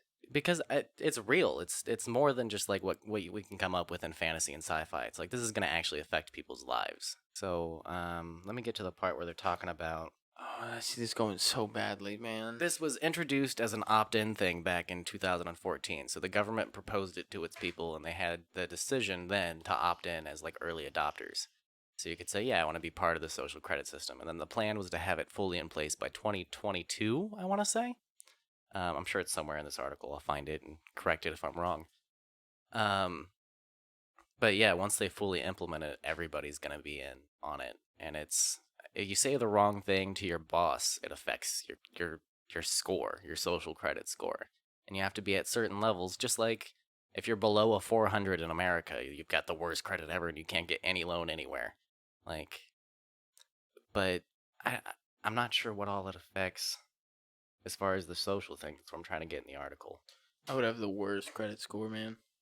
I have a pretty bad credit score. I Just mean, because like I got a bad fucked credit up score early. now.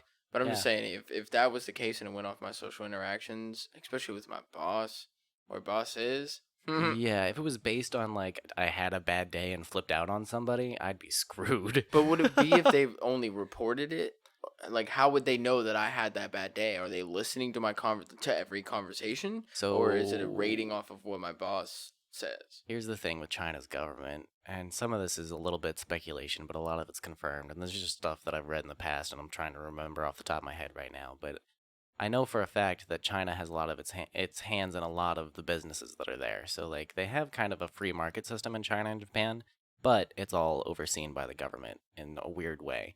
And there's even problems with companies like Huawei and people that ship technology over to the U.S. There's been recent concerns from the U.S. government that the Chinese government is influencing these companies to put spyware so that they can spy on U.S. citizens inside those devices. I can't breathe. My nose is stuffed. Let me. Anyway, so yeah, there's a lot of evidence that China is monitoring the shit out of these businesses, and also there's a historical precedent for them monitoring the internet and also censoring a lot of it. Like if you Google, you can't Google Winnie the Pooh in China Why not? because people said that the president looks a bit like Winnie the Pooh. Xi Jinping, who has now made himself forever president in the past couple years, like he just declared president for life, No and way. and everybody was like, okay, like. Well, I'm not gonna disobey you. So imagine this guy, he controls this government that also controls like all of its economy. Like the What? government is the economy in China and they are the internet. Like they Google gave in to China and started censoring stuff on the Chinese version of Google because that was the only way to get it over there. The Chinese government wouldn't agree to let Google come over unless they censored searches, and Google was like, well, we have to because they're known for just blatantly ripping things off anyway. If they want a version of it that they can't have, the way the market works over there, they'll just sell like Knockoffs. all of everything. Like you can get a Lenovo laptop that looks like a Lenovo laptop or an Apple product, and it's not that. It's a knockoff. Hmm. So it's the same thing for like these companies that are US based, like Google, where they want to go over there and have access to that market. It makes sense as a capitalist business. But China doesn't want them to because the government controls a lot of what goes on over there. So they were like, we got to let them censor us or they're going to make their own Google. So way. I think the social credit system, like as far as like people using Facebook and Instagram, I think the government is going to monitor people on those. Like if you have a Facebook meltdown, it's going to affect your social credit score. For sure. Like the government knows about it. Or you're going to have your kids and your friends reporting you. Because I'm pretty sure you get perks for reporting people. Like, the better citizen you are in the eyes of the government, the higher your rating's going to go. And you're going to have a lot of incentive to do that. Snitches get stitches. Not with the loyalty to the Chinese government, though. Good point. People are gonna like the people who are full in on this, and I said there was in 2014 there was the early opt-in, so a bunch of people jumped on board with this early before it was even like a full program. And I mean, you can imagine the type of competition and like backstabbery that would happen immediately if it's your life on the line. See, this is what I'm saying. It sounds so bad. It sounds people would end their lives over this. Is all I can think. Honestly, that's having a bad score just one day, and they're like, I can never come back from this, and it's over. And then you got people just jumping off of buildings, and I don't think that that's gonna be. And okay, so with our laws and it being freedom of speech, and we have the freedom of speech, they wouldn't be able to imply that. Because I can say whatever I want to and it doesn't impact my life. As long as I'm not attacking or harassing anybody and just giving my general viewpoint, I can say whatever I want and it's not going to impact my life for the most part. Yeah. Do you I think mean- to like a certain scale that's what cancel culture is kind of like a cultural driven version of social credit where like you say the wrong thing, you get canceled? Are we kind of doing the same thing already? Yeah, What are your thoughts on that while I try and find the exact details over here? that's a good question. That is a good question. Because we're talking about things that the majority of people and agree with. You getting canceled because you were like Roseanne. Like, That- where do we go with her? That's the That's a thing, is- whole. Yeah, that one's rough. We've talked about that in the past, I think off mic, but Yeah. yeah.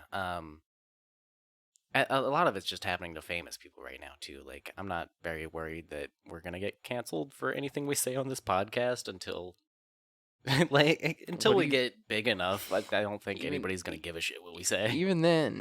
Even then. Yeah. Even if we get big, who cares? Well, I'm Just never don't gonna listen to censor us. myself. Yeah, but Yeah, just don't listen to us. If you don't like it, don't listen. That's fine. yeah. But I hope you do like it. I hope you do listen.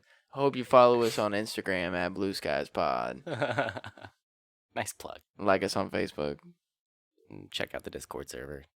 All right, so I found a paragraph here that I think is kind of relevant to what we were talking about. Um, so it's talking before. It's kind of this article explains the way credit systems work in other countries, over in European countries. Like they're talking about Experian and how that affects people's, like lenders, mortgage providers, all that. So like that's a normal credit score, and then we also have social style scores. Like anyone who shopped on eBay, you'll know that there's a rating on there for sellers and purchasers, and that'll affect like what kind of people interact with you. Or like Uber drivers have a star system where like I if you mean, we have the same thing here too. well, yeah, that's what I'm saying is like Yeah. all over the world there's already kind of like these similar ideas and concepts of a social credit system. Like Uber's kind of a good example. But Uber's not a social. Well, it's That's based still on a social business. behavior because you're rating what you thought of your driver and what you thought of your passenger. And that affects how you interact with Uber in the end. But it's still from a business aspect. yeah, There's China's doing it on a governmental scale. there's a generalized there's generalized laws that come with riding and driving with Uber or Lyft. And that's what people think about when you're rating somebody. Yeah. If I have yet to have a Lyft, because I don't fuck with Uber because they didn't take my card from the beginning. So Lyft took my card. Yeah. So I have only ridden with Lyft, but I've never had a not 5-star like drive. Yeah, I think unless you're, I mean, I guess that's a good point. Is for the most people, most of the time, that's the experience they have. Sometimes it's more than what I would consider to be a 5-star because they run off of a rating system for themselves. If you Yeah. get below a rating system, then they question your account, they question you, and you could potentially lose your account to drive with Lyft or Uber. Yeah. Well, So yeah. I know that 5 is the best, but it's also based off of the basics. Do you have a clean car? You don't have to talk to me. It is one of the things like fun conversation. It's like clean car, fun conversation, good driving, something else. Friendly or something like that. Yeah. And as long as you got the clean car and you drive safely, that's all I care about. See, Yeah, that's really all as I long care as you about, check too. those two off, as long as you can get me from point A to point B, and I'm not stepping into where you live in your car, then I'm fine. I I'm can't gonna drive rate you. Lyft. I'm gonna rate you 5 stars. I live in my car. But yeah, you have a good point with that. I guess it's more like Yelp, where like some people are just they'll give a place a bad review off the littlest thing. Like I didn't like the wallpaper in this restaurant. The 0 toilets were too tall. Yeah, exactly. Issues. So I think it's a bit more like that, but on a governmental scale. So they were just using Uber in this article as I an don't example. like that though. I don't like the sound of that. No, I don't either, because once you start like making it law of the land, that's where people are gonna get their lives ruined. So China's social credit system expands that idea to all aspects of life, judging citizens' behavior and trustworthiness. Caught jaywalking? Play your music too loud on the train. You could lose certain rights, such as booking a flight or a train ticket. So this is where we're getting into the consequences of your behavior directly affects how you go through life. Like, do you take a train to work every day? Don't fuck up, because you might get that right taken away from you. Don't Google Winnie the Pooh, because the Chinese government will find out about it and take your ability to go to work. What do you think about That is terrifying. I see the look on your face that right is now. absolutely fucking terrifying. gonna keep I'm nowhere reading. fucking near this at all. I'm nowhere near this idea. No. If you're telling me that, like, okay, so we pay our taxes. Do they pay taxes also? Yeah. I I think it's a little bit different how that system works over there, but it's the same general concept. wouldn't, in the sense of riding the subway to work, which is something that I pay taxes for, so it's a free, or I pay to get into the subway. Are they going to change that now? You don't have to pay to get into the subway. It's all based off of your social credit. Yeah, because I think the government's pushing this idea that be a good citizen, and they want only good citizens on only the good trains. And then that creates kind of this in-group dynamic of, like, you're going back to high school cliques. We're going to Wait. elitist. Yeah, exactly. No. It is terrifying, right? No. We already do that in a social aspect of the human race. We automatically do that. We put ourselves into these groups, and We that's just do. doing that even more. We especially in high school, which is what most people go through, you see all the cliques and the bubbles between the groups of people. So this is only going to create that, but then it's going to cause issues because people starting families, you have one wrong, you know, interaction with somebody and they rate you low, then you can't go to work and you can't provide for your family. Or you can't have access to certain levels of food quality. No, no, no, no, Like, no, so you're no. trying to feed your newborn, and now you have to get the cheap formula. No, no, Yeah. no, no. I don't like that at all. That doesn't sound.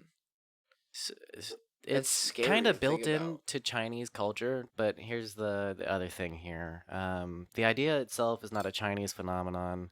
There's a research associate named Mariki Olberg, and she or he, whoever, associate the Mercator Institute for China Studies. Apparently, this is kind of an Eastern concept within certain cultures anyway, where people just have this idea of being like there's honor within the. I mean, I don't want to sound uh, cliche or judgmental towards an entire culture, but it's kind of built in this idea of being like polite, don't look people directly in the eyes, and just have this sense of etiquette about you at all times. It's kind of built into a lot of Eastern cultures. Oh, but now you're enforcing it. Yeah, that's the thing, is they're trying to take something that was traditional values and make it law to an extreme end. Um, if the Chinese system comes together as envisioned, it would still be something very unique. It's both unique and part of a global trend. So that's the research analyst I was talking about. She's saying that like that sounds a little too positive coming from this. I hate when researchers like sum things up like that, where they just state it very honestly but without a sense of context. So you're like, do you not realize this is terrible as you're saying this?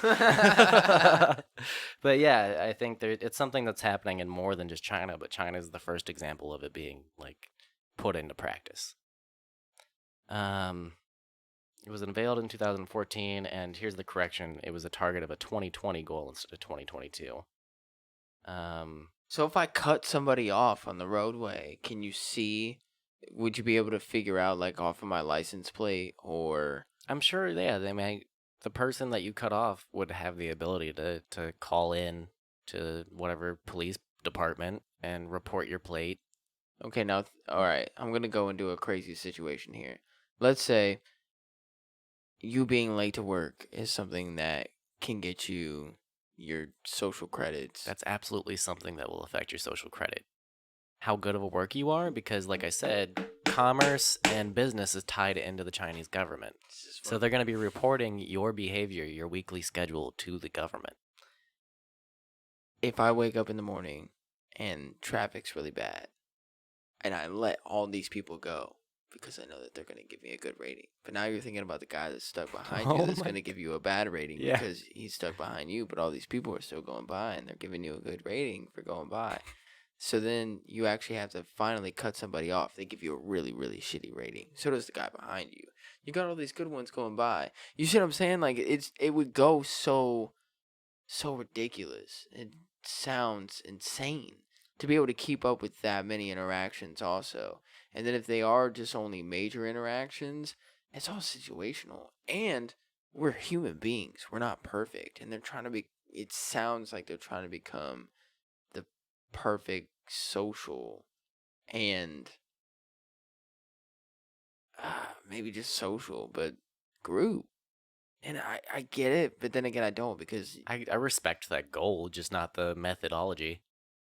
even in a sense, no, because I'm still an asshole sometimes. Yeah, people should be allowed to be who they are without. I mean, there's a certain level of assholery that I think is allowable, and then there's Oh, a point where you yeah. cut that off. Well, But yeah, you shouldn't be monitoring every citizen in that wide of a scope no, to the it's point too where they in have. depth. Yeah. Is what I'm saying. Yeah. No, Did you know some of this going into it? Like, before I started reading off the parts of this article, like, No, I it haven't goes heard. crazy in depth. Like, it's tied to literally everything you do. It's gonna affect every corner of your life. It's too much stress. Automatically, I'm. I think that's what they want. Have you ever read 1984? This is really cliche, but it's something you usually have to read in high school. I think we talked about this on a previous episode, and no, I have not. It's a dystopian novel about the future where the government monitors everything you say, and down to there's the concept of thought police in that book. We talked about this book. I think when we were talking about interplanetarium, interplanetary travel. When we were talking about sending perfectly genetic babies to certain This is the first step. yeah. This is the first step. They're implying that they want the best people, the nicest people, the most positive people that can follow this system and to be the best that they believe people should be. Yeah, they're weeding people out. That's what it sounds like. A little bit, yeah. Because I'm telling you, when they get the people that just have that one bad day, and then it ruins, they know that it's gonna ruin their life, the rest of their lives. Yeah. They're not gonna push forward with their life. They're just gonna end their lives. So is that their way of dealing with overpopulation? Oh, that's a Ooh. really tough question. Just to throw it into conspiracies, because you all know I love that. There was a conspiracy that there was murder vans rolling around in China and taking out the elderly. Like, people over the age of 60 have been disappearing in certain parts of China. Now, the reasonable explanation for this is that it's happening in mostly rural areas and people are getting eaten by tigers. Yeah, well, Yeah, but there's also been reports of white, unmarked vans rolling around and scooping up elderly people to never be seen again. I don't know how much of that is true, but and then even historically, you go back and their system of one child, or I think it was one daughter, and then after that, you have to have a son or just the one child. Like, you can't have two daughters. They ended that in 2004, I want to say. that's insane. Yeah. So they do have a history of trying to weed out certain age groups and genders within the population to try and balance things out for an efficient society. And something that's funny about that is they overcorrected on the gender thing. So they're encouraging people to have more girls now because they've got more elderly than they do a young population. Because they didn't have enough babies. They had way less babies than any other country. So they're behind in people, and people are now dying off faster than there's people coming. So they screwed themselves a little. But to answer your question, they do have a history somewhat shady with practices like that. That's crazy. But I don't know the answer to that. I think it's more just control. Because could you imagine the pressure of trying to comply with that? It would make you into this diamond of a citizen. You'd have so much pressure. No, it wouldn't. It would be too much pressure, and every person would have moments. I'm telling you, there's I don't no know about way. every person. I think No, there's some people no way. There's too much shit that goes on in your life on a day-to-day basis that one person is not going to get mad at you for you trying to be a nice person. Nah, man, there's going to be people in that Black Mirror episode that play the game and they play it well. There's going to be a certain percentage of sociopaths or even people who are just good at bearing down and dealing with the shit circumstances. I think they're going to take advantage and reap the benefits. Yeah, but I still don't while think stepping on the backs of their fellow citizens. it's not necessarily fucking over the people that you're surrounding yourself with. I'm thinking more of situations that are out of your control, like driving. Well, somebody that's rated lower than you isn't going to be able to report you and have as much weight to it. So let's say you cut off somebody who's a 3. I'm making up numbers here because I don't know what the actual, but Yeah. they're a 3. And you're a 4.5. They have no weight when they report you cutting them off. Yeah, but if I cut off a 4.6, Yeah, I'm a then- 4.5. Yeah, Now I jump down to a 4.3, yeah. and I can't get into work because for me to get into work, I have to be a 4.5 or above. So there's gonna be people that game that system. That's what I'm saying.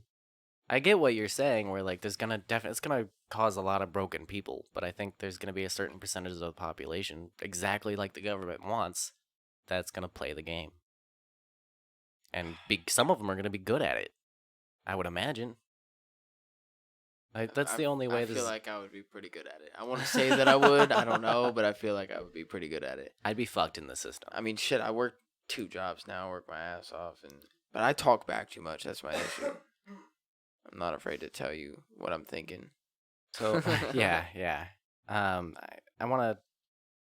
There's the system behind all this that the government's working with. It's this company called Ant Financial. They're essentially uh, like they're like Experian, but I think they're partnered with Alibaba. They're like an international company that does what Experian does, and they're trying to tie it into all these social media aspects. So they're going to connect your Facebook to your credit score and stuff like that. Okay. So that's the company. It's called Ant Financial Sesame Credit. They're not part of the official system, but they're where a lot of this data and the idea came from. The data collected by private companies is expected to be hoovered up by the government in the future, and some of the data is already used in the government trials. Sesame Credit says this is only with user consent, but who knows how accurate that is and how forthright they're being with what data they're collecting and what they're giving to the government. Exactly. Given the government's heavy-handedness in the past, I doubt that's actually the case. No. Yeah. No. They were watching you well before this too. Yeah. Some of the media took the private. I'm not gonna read this part. It's totally irrelevant. I'm trying to find like the exact most terrifying parts. The target eventually is that the government system will be countrywide with businesses given a unified social credit code, all linked to a permanent record. If you go to a Credit China website and you have an entity's credit code, you can type that in and pull up their credit records. Individuals will have ID linked codes. It's less a score and more of a record. So I didn't even know this part of it, and now that I'm reading this paragraph, that makes it even more terrifying. It's less a score and more an entire list of every time you've ever fucked up. And then you're given a rating based off that. But individuals and businesses and anywhere you can walk into can pull this up if they have your credit ID. Okay, I got a situation for you. You walk into the grocery store, you accidentally trip and fall and knock over a whole bunch of stuff. Now you got multiple coworkers and the business that are rating you bad because you accidentally tripped and fell. Again, I was a 4.5. Now I'm a 4.3. In order for me to get into my job, I need to be a 4.5. Yeah. This was an accident that screwed me over now. That's where it looks like it's going to go bad. That's what I'm saying. Is the business that I'm trying to apply for going to go back and look at each one of those situations and be like, oh, it seems here that you knocked over some stuff at a grocery store. What happened there? Right. Oh, I see that you cut somebody off, 2 years ago. What was up with that? And you're like, I don't even remember that. I don't even know. I didn't even know that was on my record. Sort of fart thing. on an elevator. And somebody calls you out. What if it wasn't even you? What if it wasn't even you? That's a good. There's probably going to be a lot of blame going around to people who never did anything wrong. Or this is what I'm saying. Oh, what if somebody just doesn't like you and they report you for some Bam, shit? Yeah, harassment. Bam. Yeah. This is why I'm saying that there's no way that this can necessarily work. You make a good point there. It can't happen. Why would the government be implementing this if you follow the logic we're going down now, it ends that a lot of people would be super unhappy and depressed, and it would lead to a worse society. So why are they doing this? Elitist. Again, like you said, there are going to be those people that double down on it and that just do it and take all the repercussions that come from it and try their best not to accidentally trip and fall. So they take certain actions in order for that to not even happen. I pay somebody to go and get my groceries for me. So I don't even have to worry about it. And then I rate that person too. I don't have to worry about going and tripping and falling. I just sit at home. I think, okay, so here's an angle to this that I thought of while you were talking about traffic. And how that would play into the whole social credit system. I think autonomous cars are going to help with that a lot. Oh. And then... But then you got people like me. that I'm always gonna want to drive. Yeah, I but I enjoy think driving and I like driving, and I don't want automated. in a place like China that controls, like, they control the car manufacturers over there. If they want everything to be autonomous vehicles, they're gonna make that happen. I get you have to agree to this too. They Right now, it's right opt-in now. right now. It's Until opt-in It goes until- into effect in 2020 full scale. Everybody you have to do this. As a It's- Chinese citizen, you're on the social credit system if they decide to go with this. Like right now, it's a trial period. So are they gonna vote it in, or are they just doing a Oh, trial it's- period? And I- it's not a not a democracy. They vote, don't no. fucking vote shit. Winnie the Pooh was forever president, and he wants this to happen. He's got his fucking hand in that pot of honey, and he's not giving it to anybody. Dude, that's insane. That's insane. No. I guess if you're somebody that wants to go and live there and be a part of that, and that's how you want to live your life, then more power to you. Go and do that, and yeah. because you're gonna be somebody that at least you're gonna live a positive life. I know for sure, because if not, you're shit out of luck. You cut somebody off, you yell at somebody, after having a stressful day, your score goes down. Yeah. It's too much stress to even. I can't imagine. I mean, I have enough stress right now just with like a regular credit score. Every time I think about that shit Yeah. or doing my taxes, it stresses me the hell out. First of all, I apologize to my morning job because I show up late all the time. oh yeah. But they also understand that I work 2 jobs, and sometimes I'll be super late at my other job, and I don't get a lot of sleep. So if I'm 10, 15 minutes late, they usually don't care. They're more glad that I showed up anyways, so they don't have to do all of my work. But that would be something that I would get a bad rating for. Yeah. And I would have too much anxiety about it to not get up in the morning if that was the case. Yeah. But I don't want to deal with that either. I like kind of that little bit of flexibility where I can show up on time or maybe not, Yeah. A lot of people are going to burn out on this probably. Like you have that benefit right now because we don't have a social credit system of like if you can't get up cuz you're exhausted, you can kind of be late to work and get away with that cuz it's not going to affect your life. What if I get sick? What if I get Power something- through. That's part of the culture too. Is like No. you power through that shit. But if I work in food, you're not supposed to. No, What if you get mono? I mean, Have you ever had mono? yeah, I have. I remember when Okay. you got it too. and Yeah. that was rough, Uh huh. man. Yeah. We were supposed to skate that night, and you're like, I've got mono, it's not happening. And we were like, oh, but then I think like a few weeks after that, I got mono. You probably got it from me. I don't think it was from you. I have kids, so like I think it was going around at the daycare. No, Did I have AV back then, or was that? that was when me and Honesty first started. I think AV was like, she might have been in her first year back then. 'Cause Oh, she's 3 now. Yeah, that was right around the same time. Yeah. It might have. She might have been born. I can't quite remember exactly when I had mono. It was when I was living with one of my old high school buddies. Yeah. So I do remember that, but It sucks. I wish my fiance was here because she'd be able to tell me when it was exactly. Yeah, she's good at that. Yeah, I know. To answer your last question, where you were asking like the pressure and the stress. I mean, Yeah. okay. So here's the scariest part of the whole article. I think, taking part in both the private and government. So there's a private version that's being run by this company, and then there's the government version that's technically voluntary. In the future, the official social credit system will be mandatory. So for sure, this is going to be mandatory. It's not an opt-in thing. And that said, there's plenty of pressure to take part now. There are incentives for participating and disincentives for not participating. So, Already. yeah, so if you Already. don't participate, that already knocks you down a level on social class. Oh my god. See this. Oh, no. This is the scariest fucking part, dude. So there's a blacklisting feature as well to this. What happens if you're blacklisted? Isn't there an episode of Black Mirror where you can like literally fuzz people out of your vision? Yeah. I think was that also called Blacklist? No, I can't remember the name of any of these episodes, but that was a great one. That was one of the episodes. There's one. The guy couldn't see his kid and his ex-wife because she like blocked it. Yeah. It's awful. She can't see him either. Yeah, she doesn't even know he's there, and he just sees like a blur, and he really just wants to see his kid.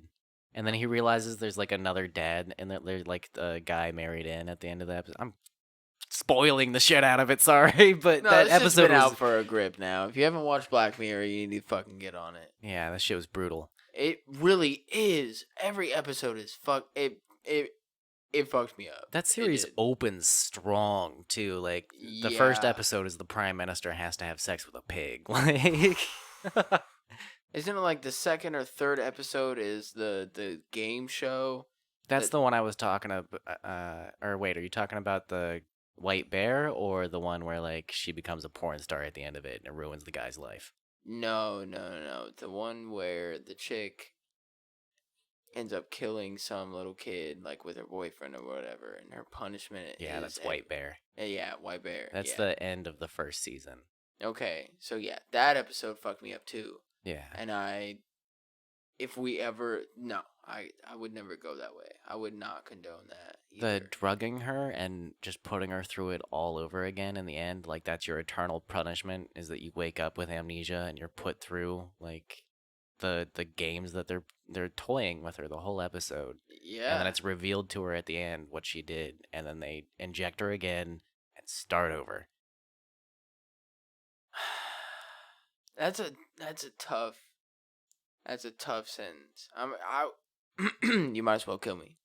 Yeah, I think that brings up a good debate of like death penalty versus like Torture. or just jail in general, like even like just solitary confinement. You took a life. Why shouldn't I take yours? Because I don't think that breeds the type of society. Like me personally, I think the death penalty is an overall bad because it the message it sends out about the type of people we are and how we deal with rehabilitation. Like, is jail supposed to be punishment or is it supposed to be protecting and rehabilitating people? Well, it definitely doesn't do that. No, the system we have right now is super fucked up. Yeah, yeah. That is a really good. And this goes into China too. Their laws and having certain laws. So if I get a speeding ticket or if I get into a car accident, what if it wasn't my fault? If I get into, if I'm on my way to work and I get into a car accident, I'm late to work, so now my business, docks me down. I got into a car accident. Does that dock me down too, even though it wasn't my fault? There's too many variables that come into this where I can see how they could all level out at some point. But then again, maybe not. Yeah. It all depends. How positive are you living your life? And then how much are these positive things that you're doing impacting other people's lives to the point where they want to rate you or that they feel the need to report this nice, thing, unless the government is listening to you the whole time. I think that's what a lot of this is, the government incentives and, like I said, disincentives to convince people that they have to be a part of this. So it's almost like they're giving you an option, but not really. It's do this or be fucked for the rest of your life. So here's an example of the blacklisting. There's a guy named Liu Hu. He's a journalist in China writing about censorship and government corruption. Because of his work, he's been arrested and fined and blacklisted on the social credit system. He found he was named on a list of, this is what it's called, this is capitalized, this is the title of the list: dishonest persons subject to enforcement by the Supreme People's Court. That's the list you get put on when you're blacklisted. And he's on there as not qualified to buy a plane ticket, banned from traveling some train lines, buying property, or taking out a loan. This is a journalist who speaks out on government corruption, and they've taken away his right to travel, financial assistance, or buying property. This is why it'll never be a thing here. I'm telling you straight up, it'll never be a thing here because you're taking away my freedom of speech. And you're taking away my ability to say that there's something wrong with the government. And that is what America was all built upon, was the fact to be able to raise up against our government if we wanted to. Yeah. If we felt the need to. We'd have to take like a hard turn on the path that we're currently on for America to ever like it'd have to be hundreds of years down the line. Society would have had to change so much for that to ever happen here. You know, this is a really funny point because those like hardcore Americans come into play in this situation. Really? Yeah, How so? because they're like America. Yeah, What the fuck you're you right. mean? Yeah. Because they're America. America. What's the freedom of speech? I have the freedom of speech, and that shouldn't impact my life. Yeah. Now, again, harassing people. This is a whole Twitter thing where I had an issue with that, where I felt that Tim Pool was just coming at them and wasn't getting the point that all of those, all the people that they talked about, they targeted a specific person and was harassing a specific person. And that's why they got banned or whatever from Twitter.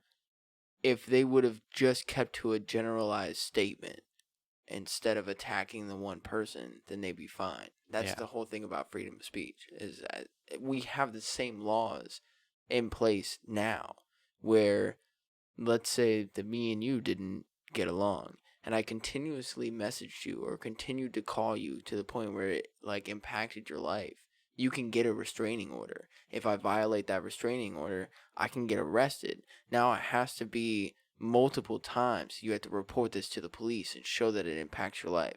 Same thing with Twitter. You go through a 3-strike system. Yeah. And they warn you. They give you a warning and then give you like a 7-day ban or whatever, or tell you to take your tweet down, whatever. Same thing with our laws today.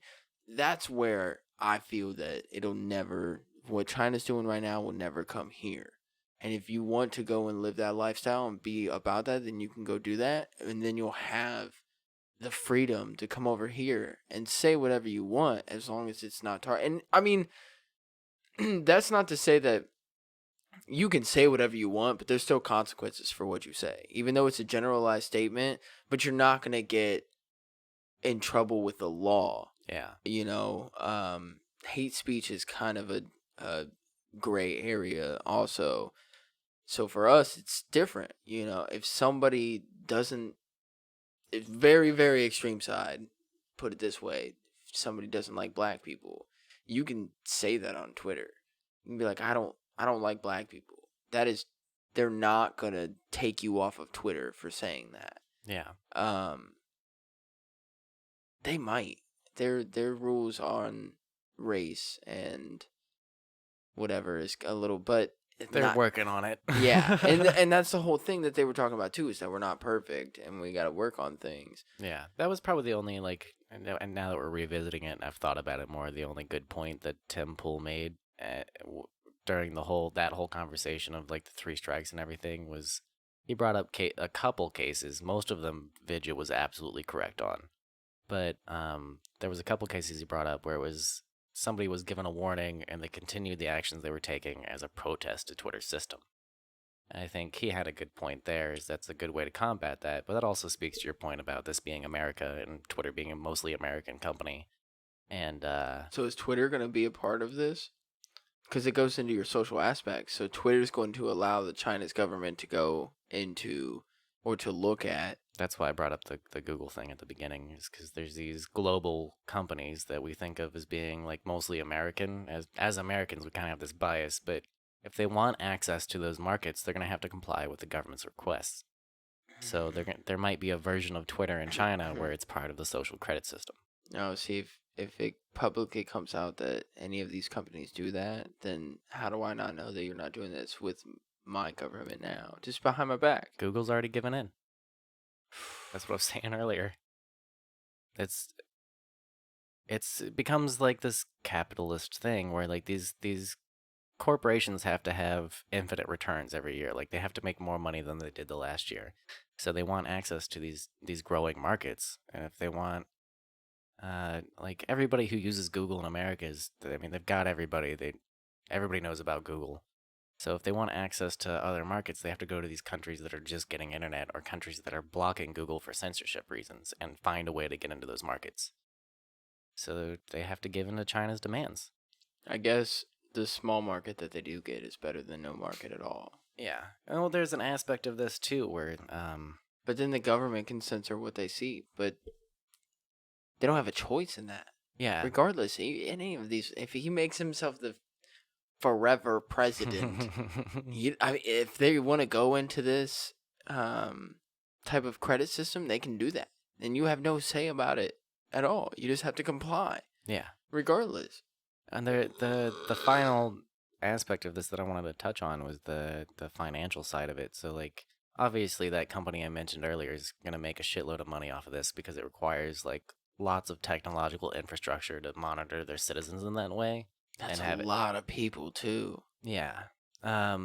So rich people are going to have a huge advantage in this. Like if you're a million or billionaire or a high up executive in Chinese business, you're going to be able to pay your way out of a lot of this and pay your way to the top. The way the blacklisting works is if you have enough money, you can get things removed from your list, and you can remove yourself from the blacklist if you have enough money. And there's no protections like the way Chinese court systems and the criminal justice system works over there. There's less protections for like the individual that's on trial, unless you're rich. Like you can pay your way through court in China. It's a little looser than our legal system here when it comes to that type of thing. As long as you're not trying to bring it over here, it's like I don't care. It does scare me though that like it's more acceptable in other parts of the world, so it might not ever come to America, but there's other countries that might start adopting this, and it could become this side that side type thing. And I don't also, know, man, because China is a crazy place, and then this seems like if there was one place that would do this, it would be China. I can see Japan, Taiwan, and the Koreas following suit, and maybe even Russia. I don't think Russia will do it. I think Russia might, because they already have state-controlled media.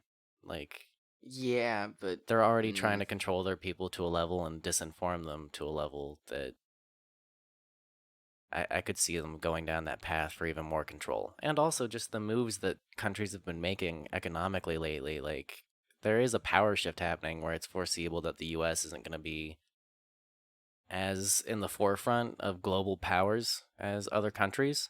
So if, let's say, China becomes the dominant economic force in the global economy, and they take the U.S.'s place as far as like trade and all that goes, they're going to export their ideologies too to other countries, and they're going to have a massive amount of influence. I mean, that's how ideologies and governmental systems transport themselves across the world anyway. It all starts with trade and economics. We could lose our position as number one in global politics and economics, and then this could take over. But that's, down the line. It freaks me out a little how dystopian the whole idea is. But they've implemented it pretty quick, though. That is kind of my issue. Next year, it's mandatory. And they started this in 2014. 2014. Yeah. It hasn't even been a decade yet. They're already making it mandatory. Yeah. So they figured it out within 6 years. Yeah. They believe that they have figured the algorithm and everything out in order to put this into place. That scares me. Because if they can do that already with the millions of people that live in China, then how quickly, you're right, can they implement this in other places? Yeah. And get it to a global aspect? Because they become almost like a powerhouse country. And we back down. Even our military. We don't send military. We don't have people fight because we're not the powerhouse anymore. We're not the main. Given our political situation right And now, then too, it doesn't really help. We have to comply. Yeah. That's why I know Actually, we bash Trump on here a lot, but that's why this type of president is bad for us. Like, because why not? Whoa. Why are you saying that he's bad? Because he's trying to build a wall around this motherfucker. And right now, after we're talking about all this, I think we should build a wall because keep on all this motherfucking ideology out of here. I don't want anything to do with it. So if building a wall is going to solve that issue, let's build the wall. Okay. Build the wall to keep China out. Yeah. Just that ideology. Not China necessarily. I'm not trying to. That's the whole thing with like keeping Mexicans out. That's That's not what we're trying to do with building a wall. We are not trying to keep Mexicans out of the U.S., although that's how it seems. That's a whole different conversation. I don't even... Yeah, we shouldn't get into Trump right now, but I there's hate you, Trump, because you make me talk about you all the time, and I don't want to talk about you. that the one thing he's actually really good at is keeping himself on everybody's minds. Yeah. Like, It's fucking done it for me. you can say one thing about the guy is that he's good about keeping himself in everything Mhm. relevant all the time. But just on the global stage right now, we've lost face. So, Trump has done some good things, and I think he's done a lot of bad things, but just overall, I don't think it's good for the entire country the way we look right now. And people can dispute me on that. That's fine. We're going to disagree, I'm sure, some people, but Where do you see the elections in 2020? Ooh, that's a huge thing, too. yeah. Is elections are coming up in 2020. China wants to implement this mandatory in 2020. Yeah. We're also not sure what's going to happen with, like, is Mueller going to release the report before the election or after the election? There's been a lot of news recently. Like, you can pre-order the Mueller report on Amazon right now as a book. What? I know. You guys should look into that. You definitely look into that I've at got some Prime, point. too, so Yeah. get that bitch here tomorrow. It's so sketchy, though, the way it's... Because the Mueller report's not out yet, so how are they guaranteeing... Like, I don't know how they have publishing rights to it, or there might be stuff that's redacted, and they're saying like you can pre-order. Like, you don't know what you're pre-ordering right now. It's a really sketchy situation. But my whole point with that is like we don't know what's gonna happen with the Russia investigation. Are they gonna try to meddle again? Or is China gonna try to do what Russia did? Are they gonna follow suit with that and try similar tactics? 2020 is gonna be a really interesting year. Especially if we have more countries that are getting involved in this and manipulating our elections, it's only going to make things even more difficult, especially for us. Trump could get elected again, and nobody voted for him. And then everybody's looking around like, well, who voted for Trump? And there's like these few random people in your life that, voted for him. But the mass majority is like, but you're so spread out that we don't even realize it. Yeah. That the mass majority never voted for Trump, but yet somehow he's still president. Mm-hmm. Yeah, 2020 is going to be wild, man. Oh, yeah. Who do you think is going to be up on the forefront? Joe Biden's, but I mean, by the time people are listening to this, he might have already announced that he's running, but he's been threatening to announce that he's running for the past few days. No way. And I think probably a bunch of like people who are old dogs in the Senate are gonna back him because he's kind of like the standard. He's the by the book. He's been in it long enough. He has the most experience. Like they're probably gonna back him the hardest. I don't know if I want Joe Biden. And I think like I'm not trying to diss Joe Biden. I don't want Joe Biden. I don't know. Biden's rough, man. You were cool as not you. He's got some views that are hard to stand behind nowadays. Even it's like you were only cool because Obama was there. Yeah, well, he was great with Obama. That's what I'm saying. You were, but you're not the same without him. Yeah, You're not the same. Sorry. I can't think of the guy's name, but there's another one he's I want to say independent. That's what it is. INDEPENDENT. Know what that means? Beto O'Rourke is the guy. That's the name. It came to me eventually. I'm still here. I still got neurons that are firing, guys. It's just a little slow. Beto O'Rourke has a bunch of steam behind him as far as like liberals and leftists like him a lot, and that kind of seems to be the way that like the excitement is leaning is towards this guy. But he hasn't put a lot out there on what his like stances and policies are yet. Yeah. So it's kind of a waiting game to see what he's actually gonna run on. What's his platform? But I think he's interesting. Those are probably gonna be the two like fun ones to watch. The debates is Beto and Biden. You have to be 35. Yeah, I think that's right. Okay. Yeah, Alexandria Ocasio-Cortez is still a little young to be running. I think probably in the coming elections she's gonna run.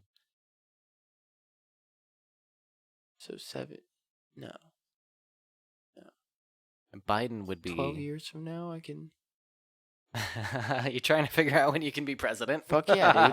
Are you kidding me? Why would you want that job? Just to say I've done it. Oh, okay. That's the only good thing you could, like. That's the best reason you could have given me. Oh, yeah. 'Cause Otherwise, I fuck don't- that job. I couldn't be president. First of all, let's be real here. Do you No. think that I could be president? I think anybody can be president now. I want No, I I want still Dog don't. the I still Bounty don't- Hunter to be president. Oh my god. Him and his wife. I want her to be vice president. I just want his mullet and that set of tits running our country.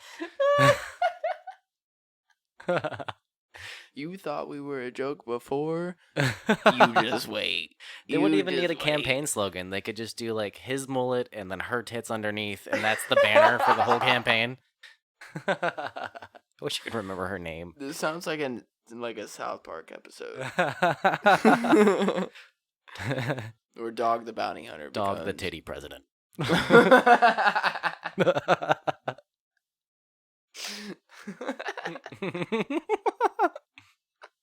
We need to talk to Matt and Trey right now. Yeah. Oh yeah. Oh yeah. Somebody tell them it's a good idea for an episode. I feel like I'm desensitized from the election, so my day-to-day life doesn't necessarily get impacted. I think we've talked about this before, maybe We have a on little mic, bit, yeah. not off mic, but I don't know what to think. I don't know what to do. It's so confusing. It's so complicated. In my mind, there's no right or wrong way because everybody has their own different viewpoints on a lot of these things. I would love to sit down with somebody that thinks or that has a better understanding of China and what they're trying to do and explaining it to us, trying to like sell it to us. Yeah. That is the viewpoint that I want to hear from. When I was Googling articles, I was actually trying really hard to find one that was painting it like in a good light, and it was really hard to find anything, so I just went with the in-depth Wired article. Because if there are people that this is what I'm saying. This is why I don't think it'll ever happen here. Any news article that you read about it here is going to be like, these people are crazy. Yeah, I mean, there was that one research analyst that I mentioned while I was reading the article who kind of sounded like she was spinning it in a better light. I definitely would be interested to hear the perspective of somebody who has a more grounded view of what's going on in China. Somebody who's actually dealt with it on a day-to-day. Maybe we could, I mean, I could look up, like, there's comedic reporters who are also serious journalists. Like, we could find somebody who's, like, willing to go on a no-name podcast and, like, Skype with us and explain it in a fun way. That'd be awesome. I bet we could find somebody like I that. bet you we could. And we could set up, like, Discord or Skype to do that. I would probably do this Discord. Yeah. Fuck Skype. Oh, I was just saying Skype because that's what people use on other podcasts, but... No, fuck your stupid minimize bullshit that I gotta go into the settings and fucking change. Yeah, but I think that's a good idea for us to look into in the future is let's find somebody who actually knows what the fuck they're talking about. Oh, yeah, definitely. Definitely. Speaking of future podcasts, man, next week... Oh, this is an exciting one. I mean, we got an exciting one coming up here. I've been pumped about this for a while. We got a good local story for you guys. Oh yeah, something that like very well known news,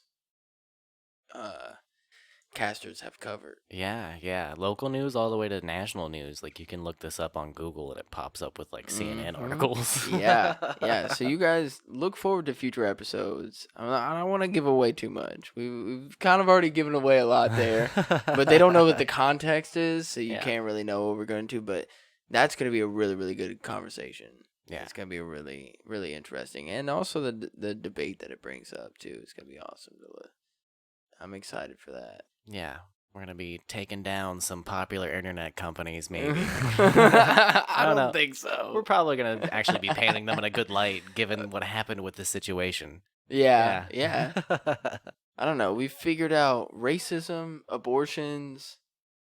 We figured out that China's whole system is not good. And Yeah. I'm telling you, I don't think it's gonna work. I don't think it's gonna be a thing. I I don't think think. the only thing that we've had the hardest time solving is bathrooms. Like, that's the only thing that we couldn't fix. We fixed all the other things. Yeah, but toilets are still too damn tall. There's too many questions. Yeah. Bathroom questions. What if you're blind and lost your sense of smell? Now how do you know when you're done wiping? Is it just the sense of feel? We went over this a little bit. Because you said that they just know. Yeah, they just know. It's a combined mix of their other senses that lets them know what it feels like. But what if Is you're missing smell more one than of one? them? Yeah, smell and then also like touch. As So far they as, smell like, their fingers. well, no, there's just a certain amount of when the toilet paper is away from your butthole, like you're doing a wafting motion while you're wiping, so they get a sense of like their smell is sensitive enough that they can tell how clean the paper is. But it's more, from my understanding, it's like a pressure, lubrication, and sensitivity type thing. We're I'm gonna definitely get a blind person to come in and check everything for me. Is this clean? Is my microphone clean right now? Like, is this little spit guard? Is that thing clean? Wow, that would be crazy if somebody could tell us. Like, Yeah, it's clean. It's pretty good. It's pretty good shit right there. we're gonna have like some. Yep. Mm-hmm. That's pretty clean too. Hey, Some- can you smell my balls and tell me if they're clean? You know, I smell a hint of jasmine in there. Oh, you got me. You got me. Yeah, man. Smell savant. Everybody needs one. That's the best way to go through life. If there's anybody out there that doesn't want to get paid, that wants to smell things for me. And if there's anybody out there that wants to smell my asshole on a daily Oh, no, basis. no. That was just a joke. I'm just joking. I don't want you to actually smell my balls. I don't need that. Okay, I can smell my own balls. Like, it's okay. It's cool. This is so unrelated. Well, it's related, but so it's just off the. But is that something that you don't like? If you touch something on your body or you find something, do you smell it? Like, is your first reaction to like just bring your Yes. fingers up to? Yeah, me Yes. too. I catch myself doing that sometimes, Yeah. and I'll be like, "Why did I Um, just smell my no, balls?" because it's a natural thing to do. yeah, You smell your balls to check them. It's one way of checking them. Because you're sticking your hand down there, so you're feeling them. yeah, Okay? As long as everything feels okay, you're Gucci. yeah, Now, if you stick your hand out, it smells rancid. You know you got an issue. yeah, yeah. If you pull it out and it just smells like your fucking sweaty balls, just fucking give your balls a tug. Just You'll be give your alright. balls a tug. Just give your balls a tug. Fuck you, Shorzy. Fucking figure it out. That's one way. This is one of the ways. See, that's why I feel bad for people that can't smell. I really do. I couldn't imagine not being able to smell the fresh. Oh, that's another future guest. I mean, I still have to kind of convince her to come on eventually, but the friend I was telling you about off mic that can't see things in her imagination. That blows my mind. Yeah, there's a Blows my mind. percentage of people out there who can't visually imagine things, only like textually in their head. And for me, that's insane because, like, directions and stuff, I can tell you, like, what restaurant is across from what restaurant. I can picture. You're seeing the colors on the signs. I'm seeing the building. Yeah. I'm seeing, like, everything. And, like, I can picture cars parked in the parking lot. I can picture the hotel next to the place. Yeah. I can picture all that. And, like, driving around the corner, I can picture the road. I can picture the light that you're going to stop at and where you're going to stop at and where the lines are. I can picture all. See, that's what I'm saying. I have a very detailed. That is the complete opposite of me. Yeah. I can picture all that shit and understand all that shit, but then she can't at all. And that it's hard for me to understand. So I would love to sit down and talk to her Yeah. to be able to really understand more. It's another future conversation to look forward to. It blows my mind. Okay, if I draw a square on a piece of paper and then put it up and show you it, and then I put the paper down, you're telling me that you can't picture that piece of paper and that square? No, she can see it when she sees it. Like the vision of you seeing that, I can picture it now. Like I can what picture you like, doing her it. Yeah. fucking, like- yeah, yeah. No, she can't. It's Oh my god, it blows my mind. it's a subsect of synesthesia, I want to say, is like what the condition's called, and people have different versions of it, where like music notes will affect them in a different way, or colors will visually affect them in different ways, and senses will be crossed, and certain senses won't be crossed. So like it's the communication between the hemispheres of your brain is what creates like certain sensations, and she just doesn't have that link, and so like she gets the concept and she can describe things to you, but peel an apple in your head. She can't do that. She can explain to you how that would work Wait, how do you peel an apple? with an apple peeler. Right. Okay, so visually, what that I mean, You it's dice an apple. How do you? No, I peel. Okay, so I've got You peel the skin off. yeah, peel the skin off, and then you put it through the little apple slicer, and then you got nice little Yeah, apples. see, that's a slicer, but I didn't know that you peeled the skin off. Yeah. Well, for my kids, I do. Oh, okay. Yeah. Yeah, see, I don't fucking peel the skin off. I'll just eat an apple. Run that bitch through the dicer. I won't even dice it. I'll just eat it. I mean, I feel you. There's sometimes that I do like, some diced apples, so I'll run it through the dicer or whatever. But Yeah. I never peeled the skin off. That Oh. was a first for me. That's why I'm sorry. I'm sorry to be stuck on something so stupid. Picture it in your head, or peel a potato. Okay, I can picture that. I can literally picture somebody holding a potato peeler, and like doing the action over a sink, and everything falling off of it. Make it even more abstract than that. So this is simple. It's just like imagine a white room with a floating potato, and it's just like the peeler's just peeling the potato. Like just that exercise in your head. But they can still visualize something. That's still a visualization of something. Yeah, but you're taking out like the kitchen, you're taking out the person, you're taking out the pot that they're standing over. You're just a potato All in of a the white details room that make it. being peeled. Imagine the skin coming off of it. So She can describe what that would be like, but cannot visually see it in her head like most people do. You're fucking me up, dude. You're fucking me up right now because that's insane. That's insane. I can't wait to talk to her about it. I can't wait for you to talk to her about it. Oh man, I have so many questions. Many fantasies.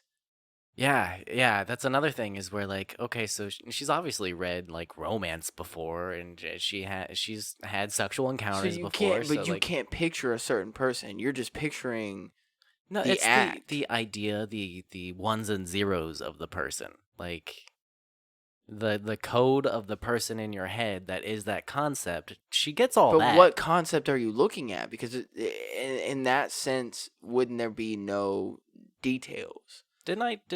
Okay, so I'm gonna try to blow your mind even harder Yeah, to make this easier to understand. Make it hard. Oh yeah, make it hard. I'm gonna blow it so hard. Blow it so hard all over me. Oh yeah. I'm gonna Kurt Cobain your brain all over.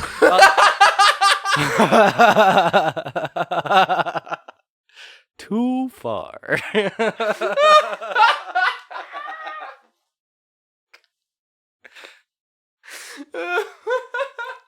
Sorry to the 90s.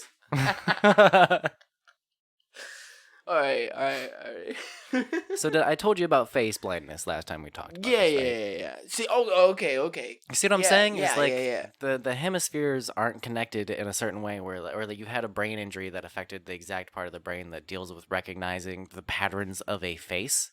But So like they don't even see faces in wood grain like we see. Like your brain is constantly looking for patterns, and we're always looking for faces. Yeah. So sometimes you'll see faces that aren't even there. yeah. Which is like my favorite subreddit is the fucking like googly eye bombing, or it's called eye bombing. Where you just make things into faces because your brain saw it there. Dude, I swear there's a fucking picture on my Instagram of me seeing a face in something and me pointing it out. Most and- people's brains are wired to see patterns and faces specifically in things. So are you telling me that they just don't naturally see it, but if I pointed it out to them, would they be able to see it? No. Whoa. They either see something so distorted that it kind of looks like a monster to them, like the MGMT Kids video. If you've ever seen, oh yeah, dude, that totally looks like a demonic face in the paneling of like a That's wooden what fence. I'm saying. That's what I'm saying. You can go back there and look. Posted it, I don't know, in August 12th, 2018. But it looks Yeah. like a face in the fence. So you're telling me that she doesn't see that face. And even if I tried to explain it to her, she still wouldn't see a face in the fence? Yeah, well, not the person I'm talking about specifically, but people with face blindness wouldn't recognize that pattern that you're seeing as a face. They would just see wood grain. Or a distorted portion of the wood that doesn't look anything like a face to them. The part of their brain that is supposed to deal with faces is fucked up. So they're either seeing just like a blank, like what a Ken doll looks downstairs, but for your face. Or they're seeing, like I said, the MGMT Kids video where the kid is like panicking because the police officers are all monsters and his mom is just walking around, doesn't notice that everybody's got fucked up faces. Like, it'd be like that. And there's people who walk through life not seeing faces.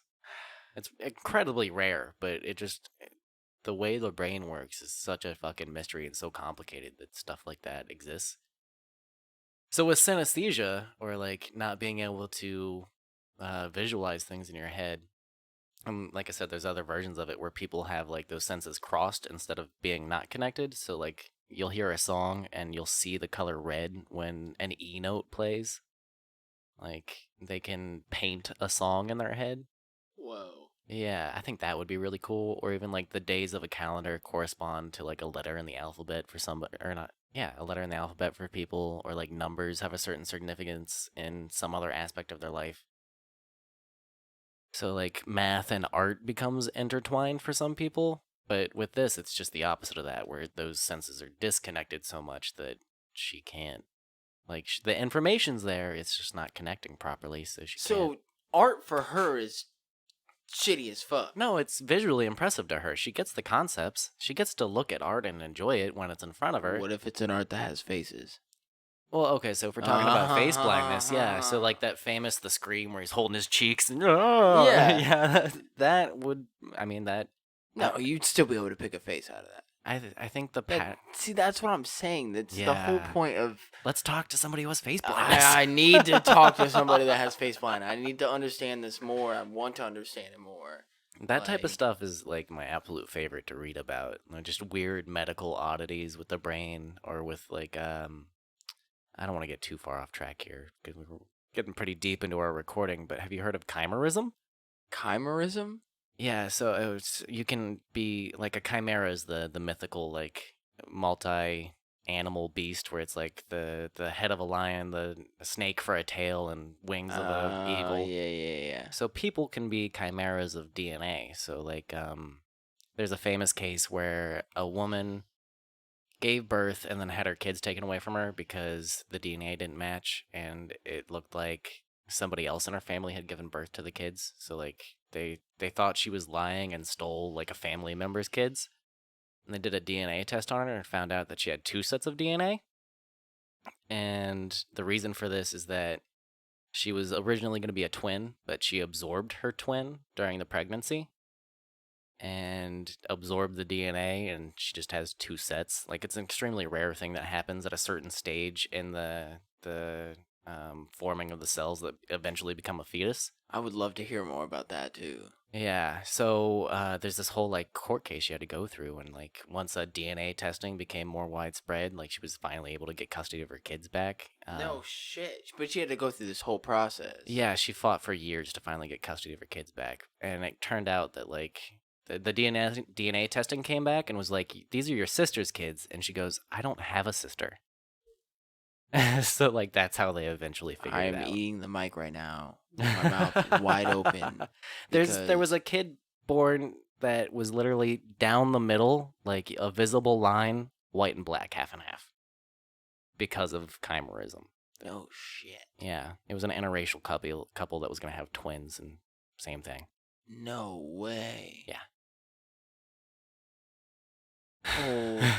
Kind of like Crystal and I.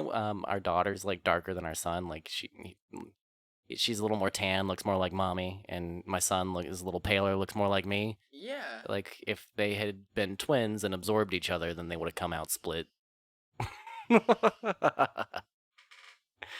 It's my favorite shit, man. That type of Dude, stuff. that really fucks me up because me and my brother look a lot alike. Yeah. Like, you can tell that me and my brother are brothers. So, what if that would have happened to us?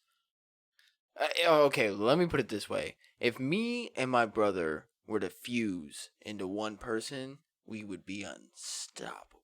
Also, it'd be kind of hard to tell because you're right. You guys do look an awful lot alike. We've got our differences. He's a little bit more chubbier.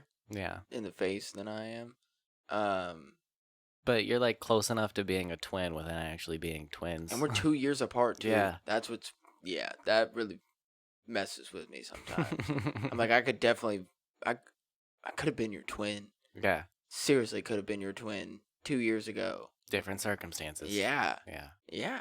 But if you put everything that my brother knows and how he acts and then implemented everything that I know and how I act together, I'm telling you, we would be unstoppable. Because he's more book smart than I am. Yeah. And he's a very intelligent person when it comes to math and science. And he's worked in labs before and has, way more understanding of chemistry and everything than I do.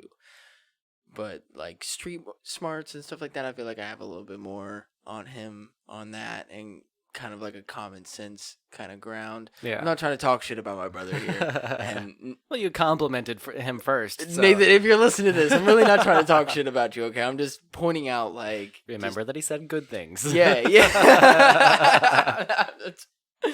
But we're our own people in different aspects, you know? I feel like I'm a much more outgoing and talkative person.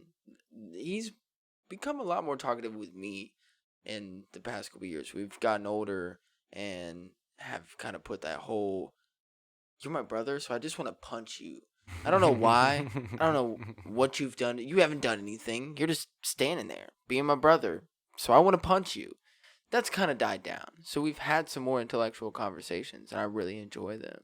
Yeah. And I see those sides come out of him, but on a random basis, being out meeting random people, I feel like my whole life I've been a little bit more outgoing. So we have our differences. I'm just saying, if you were to put me and him together, we're the exact opposite. So if you put us together, we would be unstoppable. Super person. I would have been Elon Musk. Let's just put it that way. If me and my brother were fused together, we would have been Elon Musk. Yeah. Because we both have a love for cars too. We both have a basic love for electricity and science and all that other shit. So I'm glad you said the second half of that sentence, because if you just left it at, we really love cars. It's like that's how Elon Musk got to be Elon Musk. He really fucking loves cars, you guys. That's all it is. You just gotta fucking love cars. Like, to the point where you'll sleep on the factory floor while you're producing your new Tesla model. You love them that much. Listen, where you're sitting right now, eventually at some point I'm going to sleep. Where we're doing this podcast now, I'm eventually going to sleep up here. Yeah. I've yet to do it because I love sleeping next to my fiance. Wait. Are you now saying that you're the Elon Musk of podcasting? In our experiences, yes. Okay. Yes. I'll let you have it. All right, cool. Yeah. All right. That's a win for me. Fuck it. I'll take it.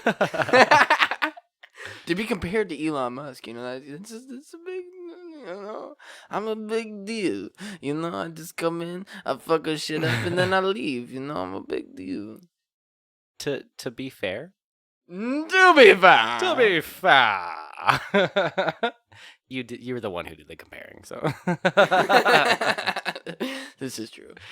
I like it, though. I mean, come on. Like, I even wanted to start a whole podcast. Like, Yeah, I mean, you were the driving force behind this. That's true. And cars drive, so you are like Elon. oh my God, yes. I am Elon Musk. Yeah. In my own retrospect, let's just put it that way. Okay, to be specific, I am Elon Musk in the sense of my ideas, not in the sense of I love this so much. I'm as smart as he is, because I'm definitely not as smart as Elon Musk is. Let's get that out there. Yeah, no, I mean, I don't think it's like a once in a generation thing. That Yeah, oh, guy, yeah. Oh, yeah. He's modern day Einstein. I mean, I'm probably giving him too much praise now. He's done some stupid shit. Could you imagine But- if me and you right now sat down and had a conversation with Elon Musk? It would be so nervous. Where It'd do be you so think- hard. Like, where would it even go? I have nothing to say. I mean, like, other than, wow, you're amazing. I'm completely inspired Nothing by to everything ask him? you're doing. You have nothing to I ask have a bunch I'd want to ask him, but it'd be really tough as, like, us. I'd be like, to even understand I'm what he just was an talking ape about. in Ohio. Like, I have nothing in common with this guy. That's not necessarily true. I That's know, not but that's how I necessarily would true. feel. Yeah. Okay. Yeah. He's This is just on true. such another level. Like watching him. I don't put him that high up. Like I know he's on another level, but I also know that he's a basic human being. Yeah, He he's shits done and some really dumb human stuff too. he shits and pisses in a toilet just like I fucking do. Yeah. He's got to ingest food the same way that I do. I mean, you can put up your butt whatever. I don't really fucking care what you do with your life. But my whole point is, yeah, we're not getting into that one. We're not. I'm not going there. That was a fun one to just throw in there, though. Let's leave it where it was. Yep. Leaving that one exactly where it is. You do basic things the same way that we do basic things. So you're a basic human being, regardless of how smart you are and what you do with your life. Like, I understand that you're a very intellectual person, and I'm not as intelligent and don't have as much understanding in the things that you know. But I could have a whole knowledge about something that he has no idea about. What if he's never heard of CSGO? Oh, Never played a fucking lick. Never even knew that the game existed. I bet To him, I'm a fucking genius. that's probably true. There's probably a bunch of stuff just because, given like who he is and what he has to focus on, he misses out on so much culture. Probably. Do you think Elon Musk knows how to do a kickflip? Oh no, there's no way. Most people don't know how to do a kickflip. All right, that's all I'm saying. Yeah. You're a genius. But You would be a genius to him with skateboarding and how you can manipulate your board and everything. That would Yeah. be extremely interesting to him. That's a really inspiring way you kind of spun that, though, is like everybody is a genius in their own right, even compared to Elon Musk, because there's stuff that you know how to do that he knows absolutely nothing about. Do you think he knows how to iron his shirt? No, he probably no. does. Pay He's gotta- somebody to do it. Dude. Pay somebody to do it. Don't do to me. I think he knows how to iron a shirt, though. Like I'm just being a dick. he's he's engineer by practice, you know. Like he just comes up with ideas on how to make daily shit like ironing clothes work better anyway. That's his whole job. I know. I'm just being a dick. I know, but I wanted to make my point. But yeah, that's why I don't think that I'm ever gonna be afraid to talk to somebody when it comes to like our podcast. When it comes to like my boss and my job, I'm afraid to talk to somebody that's higher up than me. But if it's somebody that I'm just sitting down to have a conversation with them, especially if they come on this podcast, I don't think that I'm gonna be afraid. I'm gonna be excited and maybe a little bit nervous because I know their reach to people. Like, how many followers does Elon Musk have on his Twitter? I don't know. That's a good question, though. And then he Probably a goes- bunch. And then he posts it on there and he goes, about to be on the Blue Skies from the Basement podcast. Yeah. Mind blown. Yeah. You know, that's something that you could think about. So I would be a little bit nervous, but I don't think that I'm going to be like afraid to talk to these people or feel that I won't be able to talk to these people. I would have a hard time. I guess what I was saying is I'd have a hard time justifying me being the person interviewing Elon Musk, you know? And see, that's why I also feel that we're not going to interview people. I'm not necessarily wanting to interview Elon Musk. No, I do just want to have conversations. I just want to sit down with the dude and Yeah. just see where the conversation goes, honestly. That'd be way better than me trying to ask him questions. He's just giving us information on shit. Like, Yeah. we can be like, you know, okay, what is your view on this whole China? And I wonder what he thinks about it. bam, right there. Yeah. Right there. One of our future episodes that I'm also going to plug in here, the man with the golden voice. Oh, yeah. Every time I've talked about him, people are like, what is he doing now? I know. And I'm the same way. When I found him at the UDF across the street from where I live, I was like, I am so glad you're still doing okay and you still have that voice. And like, Yeah. he's such an upbeat and he's like the perfect person for like the vibes we want on this show. Yeah. Because he's just so fucking optimistic and loving. Like he hugged me like out of no, and I didn't realize who he was at first. I was like, I know that voice. I've heard that so many places, but I can't place the name. And I was like, that's quite the voice you got there. And he goes, do you know who I am? No way. And I'm like, I have a feeling like I know who you are, but I can't place the name. And he came over and hugged me. And I'm Ted Williams, and his beautiful voice. And he signed a character for me, and I let him use my phone to call his roommate to come pick him up from the UDF. No Like, way. yeah. Yeah, see, He's so personable and fun to talk to. I definitely want to know what he's doing now, though. Yeah. I think the closest thing that I could find was 2016. about Yeah. like where is he now, sort of thing. He So said he was traveling to New York, and he'll be back in a few months. So we're gonna hopefully try to we set can, something up with him. yeah, hopefully we can get something going with him here soon. I'm excited for that too. Me too. Yeah. I have to be. All right. This has been Blue Skies from the Basement. Later. Peace.